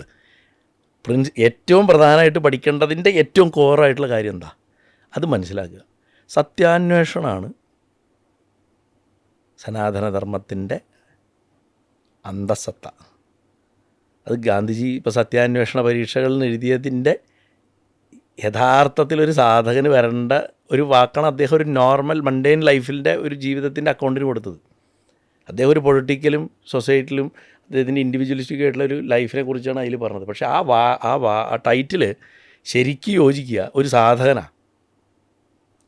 ഗാന്ധി സാധകനല്ല എന്നല്ല ഞാൻ പറഞ്ഞത്. ഗാന്ധി സാധകൻ. ഞാനിപ്പോൾ കഴിഞ്ഞ ദിവസം സനാതനധർമ്മം എൻ്റെ കാഴ്ചപ്പാടിൽ നിന്നിട്ട് കോഴിക്കോട് നടന്ന പ്രഭാഷണത്തിൽ ഞാൻ പറഞ്ഞിട്ടുണ്ട്. ഡിഫറെൻറ്റ് ക്രൗഡ് വരുന്നു. വളരെ ഇൻ്റലക്ച്വൽ ക്രൗഡായിരുന്നു. എത്തീസ്റ്റുകൾ ഒരുപാട്, നിരീശ്വരവാദികളുണ്ടായിരുന്നു, പൊളിറ്റിക്കൽ ഐഡിയോളജീസ് ഉള്ളവരുണ്ടായിരുന്നു, പ്രൊഫസേഴ്സ് ഉണ്ടായിരുന്നു, പ്രത്യേകിച്ച് നല്ല സെൻസിബിളായിട്ടൊക്കെ ചിന്തിക്കുന്ന ആൾക്കാർ. അത് ഭക്തി പ്രഭാഷണമായിരുന്നില്ല. അപ്പോൾ അവിടെയും ഞാൻ എംഫസൈസ് ചെയ്തതാണ്. അതാണ് ഞാൻ എനിക്ക് ഇവിടെയും തരാനുള്ളത്. അത് ഗുരുവായൂരപ്പൻ പഠിപ്പിച്ചതെന്നാണ്. എന്തോ ഭാഗ്യത്തിന് എനിക്ക് കിട്ടി ചെറുപ്പത്തിൽ തന്നെ. സത്യാന്വേഷണം എന്ന് പറയും. എന്താ സത്യം? അത് ഡിഫൈൻ ചെയ്യണം. കോടതി പോയിട്ട് ഞാൻ സത്യം മാത്രമേ പറയുള്ളൂ, സത്യം മാത്രമേ ബോധിപ്പിക്കുള്ളൂ. ആ സത്യമല്ല അത്. എന്തൊക്കെ ഇല്ലാണ്ടായാലും എന്തോ ഒന്ന് നിൽക്കുന്നുണ്ട്. അത് നമ്മുടെ ഒരു ഉറക്കത്തിൽ പോലും നമുക്കറിയുന്നുണ്ട്. എന്തൊക്കെ ഇല്ലാണ്ടായാലും ഒരു വ്യക്തിയെ സംബന്ധിച്ചിടത്തോളം പ്രപഞ്ചം ഉള്ളത് അയാൾ ഉണർന്നിരിക്കുമ്പോഴാണ്. പിന്നെ ഒരു ലെവൽ പ്രപഞ്ചം ഉള്ളത് അയാൾ സ്വപ്നം കാണുമ്പോഴാണ്. സുഷുപ്തി പോയി കഴിഞ്ഞാൽ അയാൾക്ക് എന്ത് നടന്നു ചുറ്റും ഞാൻ ഒന്നും അറിഞ്ഞില്ല എന്ന് പറയും. ചുറ്റും നടന്നത് അതെന്തുകൊണ്ടാണ്? ഇൻഡിവിജ്വലിസ്റ്റിക്കാണ് വേൾഡിൻ്റെ വ്യൂ. എന്നാലും ഒരു സംഭവം ബാക്കിയുണ്ട്. ഞാൻ എല്ലാ പ്രഭാഷണങ്ങളും പറയും, ആരാണ് രാവിലെ എണീച്ചിട്ട് ഞാൻ സുഖമായി ഉറങ്ങി എന്ന് പറയണത്? മനസ്സാണതറിയണമെങ്കിൽ മനസ്സ് ഉണർന്നിട്ടുണ്ടാവണം. മനസ്സുണർന്നാൽ സ്വപ്നം കാണും. സ്വപ്നം കണ്ടിട്ടില്ല. എത്ര നേരം ഞാൻ കിടന്നുറങ്ങിയോ? ഞാൻ ഇന്നലെ വൈകിട്ട് 7 മണിക്ക് കിടന്നുകൊണ്ട് ഇന്ന് രാവിലെ 11 മണിക്ക് എണീച്ചത്, 12 മണിക്ക് എണീച്ചു പറയും ഉച്ചയ്ക്ക്. ഉറങ്ങിയത് അറിയുന്നില്ല. അല്ലെങ്കിൽ അനസ്തേഷ്യ കൊടുക്കുമ്പോൾ. എന്നിട്ടും there is something that remains. അതിനെ ബോധം എന്ന് പറയും. ഈ ബോധവസ്തു തന്നെയാണ് ബ്രഹ്മം എന്ന് വിളിക്കപ്പെട്ടതും ഈശ്വരൻ എന്ന് വിളിക്കപ്പെട്ടതും ഒക്കെ. അതിനെയാണ് ഓം എന്നുള്ള ശബ്ദം കൊണ്ട് ഡിനോട്ട് ചെയ്തത്. പ്രൊഫസർ ബാലകൃഷ്ണ വാര്യർ സാറിൻ്റെയൊക്കെ പുസ്തകങ്ങൾ തപ്പിപ്പിടിച്ച് വായിക്കാൻ പറ്റുന്ന ആൾക്കാർ വായിക്കുക. അപ്പോൾ കുറച്ച് നന്നായി മനസ്സിലാവും. അദ്ദേഹം വളരെ ഭംഗിയായിട്ട് പറഞ്ഞു കൊടുത്തിട്ടുണ്ട്. എൻ്റെ അച്ഛൻ പറയും, മറ്റ് ഡിപ്പാർട്ട്മെൻറ്റുകളിലുള്ളവർ പോലും അദ്ദേഹത്തിൻ്റെ ക്ലാസ് കേൾക്കാൻ വന്നിരിക്കുന്നു. വിക്ടോറിയ കോളേജിലൊക്കെ ഗാലറികളിൽ, ആ കാലത്ത് ഗാലറികളിലാണല്ലോ ക്ലാസ്സുകൾ, ഗാലറി ക്ലാസ്സുകളായിരിക്കും. അത്ര ഗംഭീരമാണ് മാഷയുടെ ക്ലാസ്സുകൾ. ഒരു ജീവൻ മുക്തനായിരുന്നു, ഗൃഹസ്ഥനായിരുന്നു, ജീവൻ മുക്തനായിരുന്നു. ശിവാരവിന്ദൻ എന്നൊക്കെ ഭാഷ്യം എഴുതിയ അദ്ദേഹമല്ലേ. അദ്ദേഹത്തിനൊക്കെ സ്മരിക്കാൻ സാധിക്കുന്നു ഇങ്ങനെ ഓൺ ദ വേ പറയുമ്പോൾ സന്തോഷം. അപ്പം അങ്ങനെ ഒന്നുണ്ട് എന്നുള്ള അക്നോളജിങ് ആണ് സത്യം. വ്യക്തമായിട്ട് മനസ്സിലാവണം. അതാണ് സത്യം എന്നല്ല, അങ്ങനെ ഒന്നുണ്ട് എന്ന് അക്നോളജ് ചെയ്യലാണ്. ഉണ്ട്, അതിൻ്റെ നിജം അതാണ് എന്ന് പറയലാണ് സത്യം. അത് എങ്ങനെ കണ്ടെത്തും നമ്മൾ സാധാരണക്കാർ? നമുക്ക് ആകെയുള്ളത് ഈ ശരീരമാണ്. ഇത് വെച്ചിട്ട് നമ്മളെ തന്നെ ഒബ്സർവ് ചെയ്യും, പ്രപഞ്ചത്തിനെ ഒബ്സർവ് ചെയ്യുകയും ചെയ്യുമ്പോൾ we will see A pattern. ഒരു താളം കാണും. അതിനെ ഋതം എന്ന് പറയും. ഇംഗ്ലീഷിലെ ഋതം തന്നെയാണ് ഋതം എന്ന സംസ്കൃത വാക്ക്. അതാണ് മഹാനാരായണോപനിഷത്തിൽ ഋതം സത്യം പരം ബ്രഹ്മം പുരുഷം കൃഷ്ണപിംഗളം എന്ന് പറഞ്ഞാൽ മന്ത്രം തുടങ്ങണേ തന്നെ. ഈ താളത്തിലാണ് ഈ സത്യത്തെ കണ്ടെത്തേണ്ടത്. ആ താളത്തെ മനസ്സിലാക്കണമെങ്കിൽ ആ താളത്തിനനുസരിച്ച് നമ്മൾ ചലിക്കണം. തോണിയിൽ വെറുതെ ഇരുന്ന് കഴിഞ്ഞാൽ തോണി നമ്മളെ കൊണ്ടുപോയില്ല, തുഴയണം. എങ്ങനെ? കാറ്റിനനുസരിച്ച്, വേവിനനുസരിച്ച്, തിരക്കനുസരിച്ചിട്ട് വേണം തുഴയാൻ. അപ്പോഴേ നമ്മൾ എത്തുള്ളൂ, അല്ലെങ്കിൽ എത്തില്ല. സംഗീതത്തിനനുസരിച്ച് വേണം നൃത്തം ചെയ്യാൻ, അല്ലെങ്കിൽ സൈലൻറ്റ് ഫിലിം വരെ ഇങ്ങനെ കാണിച്ചുകൊണ്ടിരുന്ന വല്ല കാര്യമുണ്ട്. അതിനനുസരിച്ച് സമഞ്ജസമായിട്ട് സിങ്ക്രണൈസ്ഡായിട്ട് പോകണം. ആ സിങ്ക്രണൈസേഷൻ്റെ ആക്ടിവിറ്റിയാണ് ധർമ്മം. മനസ്സിലായോ? ആ സിങ്ക്രണൈസേഷൻ ചെയ്യാൻ നമ്മൾ എന്തൊക്കെ ആക്ടിവിറ്റികൾ ചെയ്യണോ അത് കർമ്മം. അപ്പോഴാണ് നമുക്ക് ഈ സത്യത്തിനെ മനസ്സിലാവുക. ആ സത്യത്തിനെ മനസ്സിലാക്കി കഴിഞ്ഞ് ഈ 4 കഴിഞ്ഞ് 5-ാമത്തെ സാധനം കിട്ടും, മുക്തി. നമ്മൾ ഈ ശരീരമാണെന്നുള്ള ബോധം പോലുമല്ല. ഇത് ലിമിറ്റ് ചെയ്യുന്നുണ്ട് നമ്മളെ. എനിക്കിപ്പോൾ ഇവിടെ ഇരുന്നിട്ട് ഇപ്പം മോള് എറണാകുളം നഗരത്തിൽ തന്നെ ഒരു സ്ഥലത്ത് വർക്ക് ചെയ്യണം, എനിക്ക് അവളുടെ അടുത്തിപ്പോൾ പോകണം. ഞാനിവിടെ പ്രേമിൻ്റെ ഇൻ്റർവ്യൂ കഴിഞ്ഞ് ഇവിടുന്ന് എണീച്ചിട്ട് ഞാൻ അങ്ങോട്ട് പോകണം. അവളുടെ അടുത്തേക്ക് ചെന്നാലേ എനിക്ക് അവളെ കാണാൻ പറ്റുള്ളൂ. നേരെ വെച്ച് ഞാൻ കണ്ണടച്ചു. ഞാനിപ്പോൾ അവളുടെ ഓഫീസ് റൂമിൽ അവളുടെ അടുത്തിരിക്കുക, ചായ കുടിച്ചുകൊണ്ട് അവളുടെ അടുത്ത്. അവിടെ പോകണമെങ്കിൽ എനിക്ക് ചിലപ്പോൾ സെക്യൂരിറ്റി ചെക്കുകൾ കടക്കേണ്ടി വരാം, പാസ് കടക്കേണ്ടി, ഇതൊക്കെ എനിക്ക് ശരീരം കൊണ്ട് വേണ്ടി വന്നാൽ വീണം, മനസ്സുകൊണ്ട് വേണ്ട. ഞാൻ പല പ്രഭാഷണങ്ങളും പറയാറുണ്ട്. അമ്മമാരുടെ അടുത്തും അച്ഛന്മാരുടെ അടുത്തൊക്കെ പറയും, നിങ്ങളുടെ മക്കൾ ഇപ്പോൾ അമേരിക്കയിലുണ്ടാവും, നിങ്ങൾ ഇവിടുന്ന് പോകണമെങ്കിലുള്ള പാഠം ആലോചിച്ച് നോക്ക്. നിങ്ങൾ വിസ എടുക്കണം, പല പല പരിപാടികൾ കേട്ട് അവിടെ എത്തണം. നിങ്ങൾ ചിലപ്പോൾ ക്ലൈമറ്റ് പറ്റില്ല, അങ്ങനല്ല, മനസ്സിൽ ടക്ക് പോവുക, തിരിച്ചു വരിക. ഇപ്പോൾ ഗുരുവായൂർ ഉത്സവം തിരക്കാണ്, നാലമ്പലത്തേക്ക് ചിലപ്പോൾ റെസ്ട്രിക്ഷൻ ഉണ്ടാവും, ഉത്സവത്തിൽ നടക്കുമ്പോൾ അകത്ത് പോകാൻ പറ്റില്ല, 8ാം ഉത്സവത്തിനൊന്നും ഉള്ളിൽ പോകാൻ പറ്റില്ല. മനസ്സിൽ വിചാരിച്ചാൽ തൂവണ തന്ത്രം അടുത്ത് പോയി നിന്നിട്ട് നമുക്ക് ഗുരുവായൂരപ്പനെ തൊഴുതൂടെ പഴുക്കാമണ്ഡപത്തിൽ? അതിനെന്താ വേണ്ടത്? സങ്കല്പശക്തി വേണം. ഭഗവാൻ സങ്കല്പശക്തി കൊണ്ടാണ് പ്രപഞ്ചത്തെ സൃഷ്ടിച്ച്. ഒരു രൂപമില്ലാത്ത ഒരാൾ തനിക്ക് ഒരു രൂപം സങ്കല്പിച്ചുണ്ടാക്കിയപ്പോൾ അതിനെ പത്മനാഭൻ എന്ന് വിളിച്ചു. വൈഷ്ണവായിട്ടാണ് ഞാൻ പറഞ്ഞത്. ശൈവത്തിലാണെങ്കിൽ അതിൻ്റെ രീതിയുണ്ട്, ശാക്തയായിട്ടാണെങ്കിൽ അതിൻ്റെ രീതിയുണ്ട്. ഇന്നത് ശരിയെന്ന് ഞാൻ ഒരിക്കലും പറയില്ല, എല്ലാം ശരിയാണ്. അത് കാഴ്ചപ്പാടിൻ്റെ വ്യത്യാസമാണ്. അതിൻ്റെ സങ്കല്പത്തിൽ നിന്ന് അദ്ദേഹത്തിന് അടുത്ത സങ്കല്പമാണ് ആ ലോകത്തിലെ ആദ്യത്തെ ഗർഭപാത്രം താമര. അതിലാണ് ക്രിയേറ്റർ പോലും ജനിക്കുന്നത്. ക്രിയേറ്ററായിട്ടുള്ള ബ്രഹ്മാവ് പോലും ജനിക്കുന്നു എന്ന് പറയുന്നത് ഇതാണ്. ഇതൊക്കെ സിംബോളിക്കാണ്. ഇത് മുഴുവൻ ആത്യന്തികമായിട്ട് ഒരു സത്യം മാനിഫെസ്റ്റ് ചെയ്തതാണ്. ആ മാനിഫെസ്റ്റ് ചെയ്യുമ്പോഴും സത്യം അല്ലാണ്ടാവണില്ല. It continues to be so even in varied forms. എന്തൊക്കെയായിട്ട് മാറി ഇപ്പോൾ പ്രപഞ്ചം, എന്തൊക്കെ വസ്തുക്കൾ, എന്തൊക്കെ കാര്യങ്ങൾ, കാലം, ദേശം, അവധി, ഇങ്ങനത്തെ കാലം, ദേശം തുടങ്ങിയ ഒരവധി ഇല്ലാത്ത ഒരു വസ്തു ഉണ്ടെന്ന് ഭട്ടതിരി എഴുതി വെച്ചു ഇല്ലേ? കാലദേശാവധിഭ്യാം നിർമുക്തം നിത്യമുക്തം. എല്ലാ കാലത്തും മോചിതമായിട്ടുള്ളതും എന്നെന്നും മോചിതമായിട്ടുള്ളതും ഒരവധി ഇല്ലാത്തതും, അതിന് ടൈം സ്പേസ് ഒന്നും ബാധിക്കുന്നില്ല എന്ന്. ആ വസ്തുവിനെ വേദാന്തം ബ്രഹ്മം എന്ന് വിളിച്ചു, വൈഷ്ണവൻ നാരായണൻ എന്ന് വിളിച്ചു, ശൈവൻ സദാശിവൻ എന്ന് വിളിച്ചു, ശക്തി ഉപാസിക്കണവൻ പരാശക്തി എന്ന് വിളിച്ചു, ബൗദ്ധൻ ശൂന്യം എന്ന് വിളിച്ചു, ഇനി വേറെ വല്ലതും വിളിച്ചു. എന്ത് വിളിച്ചാലും അതാണ് ആ വസ്തു. അതുകൊണ്ടാണ് ഭാഗവതം പോലുള്ള പുരാണങ്ങൾ ഒന്നാമത്തെ ശ്ലോകത്തിൽ തന്നെ ജന്മാദ്യസ്യതോ, ജനിച്ചത് മുതൽക്കുള്ള ഉൽപ്പത്തി ഉണ്ടായിട്ട് തൊട്ടുള്ള എല്ലാ വസ്തുക്കൾക്കും എന്ന് പറഞ്ഞിട്ട് അങ്ങോട്ടൊരു കാറ്റഗറൈസേഷൻ കൊടുക്കുകയാണ്. ഇത് മുഴുവൻ ചെയ്യേണ്ടത് ഒറ്റ കാര്യമുള്ളൂ, സത്യം പരം ധീമഹി എന്ന്. സത്യത്തെ ഉപാസിക്കുക എന്നാണ് പറഞ്ഞത്. നാരായണനെ ഉപാസിക്കുക, വിഷ്ണുവിൻ്റെ കഥയല്ലേ, കൃഷ്ണൻ്റെ കഥയല്ലേ ഭാഗവതം. എന്തുകൊണ്ട് കൃഷ്ണൻ പരം ധീമഹി എന്ന് പറഞ്ഞില്ല? അല്ലെങ്കിൽ എന്തുകൊണ്ട് ശിവൻ പരം ധീമഹി, അല്ലെങ്കിൽ ദേവിയും പരം ധീമഹി എന്ന് പറഞ്ഞുകൂടെ? എന്തുകൊണ്ട് പറഞ്ഞില്ല സത്യം പരം ധീമഹി എന്ന് പറഞ്ഞു? ഇപ്പോൾ കഴിഞ്ഞ ദിവസവും ഞാൻ പറഞ്ഞു, ഗർഭത്തിൽ പൂർണ്ണ ഗർഭിണിയാണ് ദേവകി, പ്രസവിക്കുക, 2 ദിവസം കഴിഞ്ഞാൽ പ്രസവിക്കുക. ബ്രഹ്മദേവനും സകല ദേവന്മാരും വന്നിട്ടുള്ള ഗർഭസ്തുതി ഉണ്ട് ഭാഗവതത്തിൽ. കേൾക്കുമ്പോൾ കഥയാണ്. എന്താ സ്തുതിക്കണേ? സത്യവ്രതം സത്യം, സത്യത്തിനാണ്. നീ ജനിക്കാൻ പോണല്ലോ പറഞ്ഞാ സ്തുതിക്കുന്നത്. എങ്ങനെയുള്ള സത്യം? എല്ലാറ്റിലുമുള്ള, എന്നിലും എല്ലായിടത്തും നിറഞ്ഞേക്കണ സത്യമേ, നീ ഒരു രൂപം എടുത്ത് ജനിക്കാൻ പോണല്ലോ എന്ന് പറഞ്ഞിട്ട്. അപ്പം നമുക്ക് പുരാണത്തിൻ്റെ പ്രമാണം കാണണമെങ്കിൽ ഒരൊറ്റ അളവ് പോലെ ഭഗവാൻ പറഞ്ഞു, അതിൽ സത്യത്തെ സത്യമായി പറഞ്ഞിട്ടുണ്ടോ എന്ന് നോക്കിയാൽ മതി. സത്യാന്വേഷണമാണ് സനാതനധർമ്മം എന്നുണ്ടെങ്കിൽ പുരാണം അതിൻ്റെ ഉപകരണമാണ്. ഒരു പുരാണം നമ്മളെ സത്യത്തിനോട് അടുപ്പിച്ചാൽ ആ പുരാണം പ്രമാണമാണ്. ഒരു പുരാണം നമ്മളെ സത്യത്തിൽ നിന്ന് ദൂരേക്ക് കൊണ്ടുപോയാൽ, കൂടുതൽ കൺഫ്യൂഷൻ ഉണ്ടാക്കിയാൽ, കൂടുതൽ ആശയക്കുഴപ്പങ്ങളിലേക്ക് തള്ളിയിട്ടാൽ, ഉള്ള വിശ്വാസം കൂടെ നശിക്കാനിടയാക്കിയാൽ അത് പ്രമാണമല്ല. അങ്ങനെ 12ഉം 14ഉം നൂറ്റാണ്ടുകളിൽ ഉണ്ടായിട്ടുള്ള പ്രമാണങ്ങൾ അല്ലാത്ത പുരാണങ്ങൾ പൊക്കി പിടിച്ചിട്ടുണ്ട് ഇപ്പോഴത്തെ ഭക്തി പ്രസ്ഥാനങ്ങൾ നടക്കുന്നത്.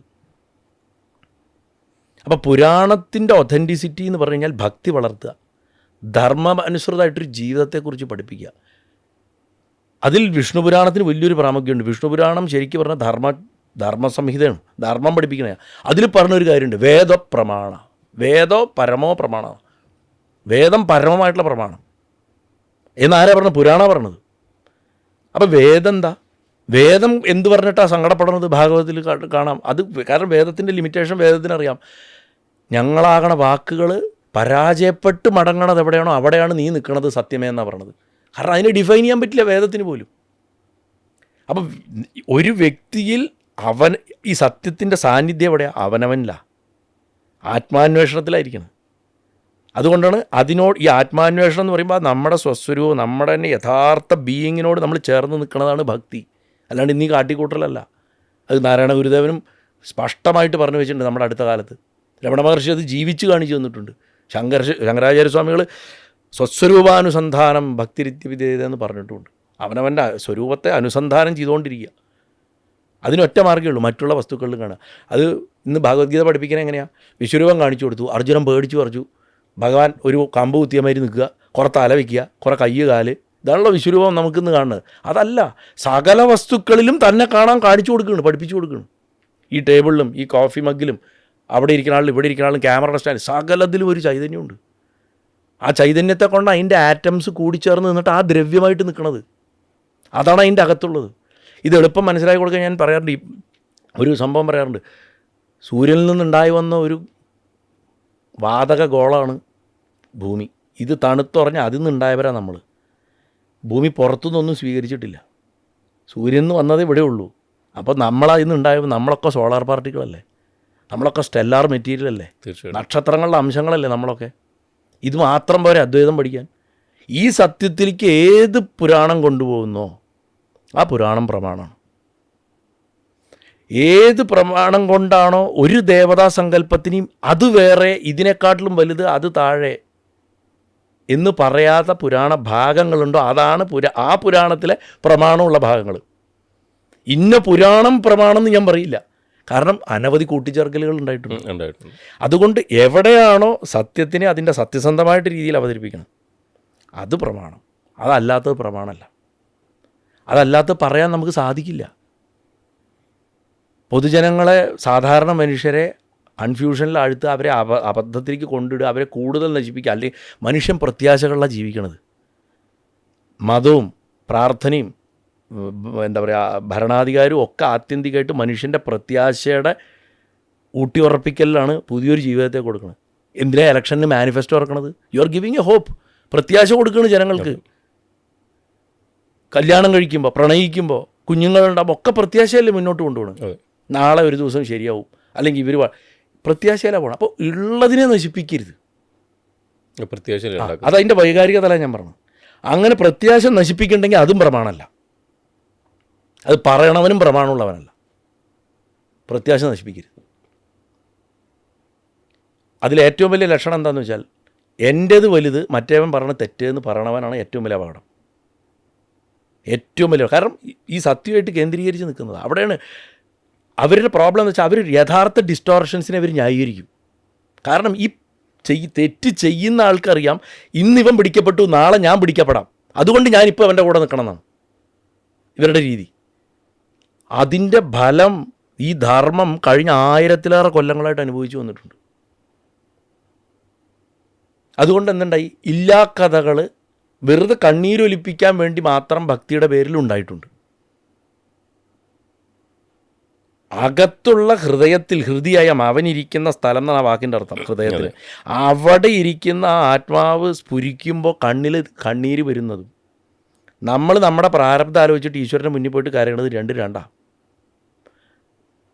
മറ്റേതിനെയാണ് ദ്യോതിപ്പിക്കുന്നത് പല സമയത്തും, അല്ലെങ്കിൽ ഇൻസ്റ്റിഗേറ്റ് ചെയ്യുന്നത്. ഈ അകത്തുള്ള സാധനം കൊണ്ടുവരുന്നുണ്ടല്ലോ, അത് അനുഭവമുള്ള ആൾ അനുഭവത്തിലേക്ക് പറയുമ്പോഴാണ്. അനുഭവത്തിൽ എഴുതിയിട്ടുള്ള പുരാണ ഭാഗങ്ങൾ അനുഭവം ഉണ്ടാക്കും.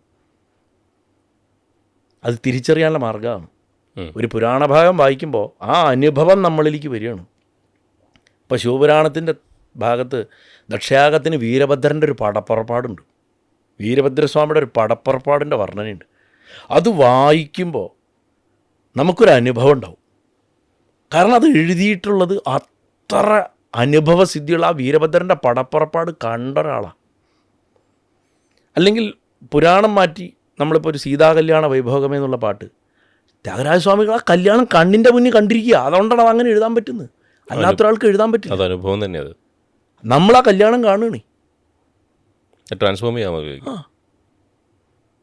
അല്ലെങ്കിൽ ജഗതോദ്ധാരണ എന്ന് പറഞ്ഞിട്ട് ഈ ജഗത്തിനെ ഉദ്ധരിക്കണവൻ്റെ കൂടെ മിറ്റത്ത് പൊടിമണ്ണിൽ യശോദ കളിക്കണു എന്ന് പറഞ്ഞിട്ട് പുരന്ദരദാസന് എഴുതാൻ സാധിക്കില്ല. അദ്ദേഹം അത് കണ്ടിട്ടാണ് എഴുതുന്നത്.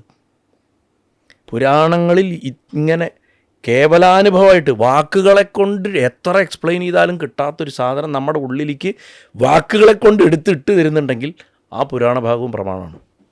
അപ്പോൾ സത്യത്തെ അന്വേഷിപ്പിക്കുന്നതൊക്കെ പ്രമാണമാണ്. അനുഭവത്തെ സത്യമാകണ അനുഭവത്തെ അനുഭവിപ്പിച്ച് തരുന്നതും പ്രമാണമാണ്. എൻ്റെ കാഴ്ചപ്പാട് അതാണ്.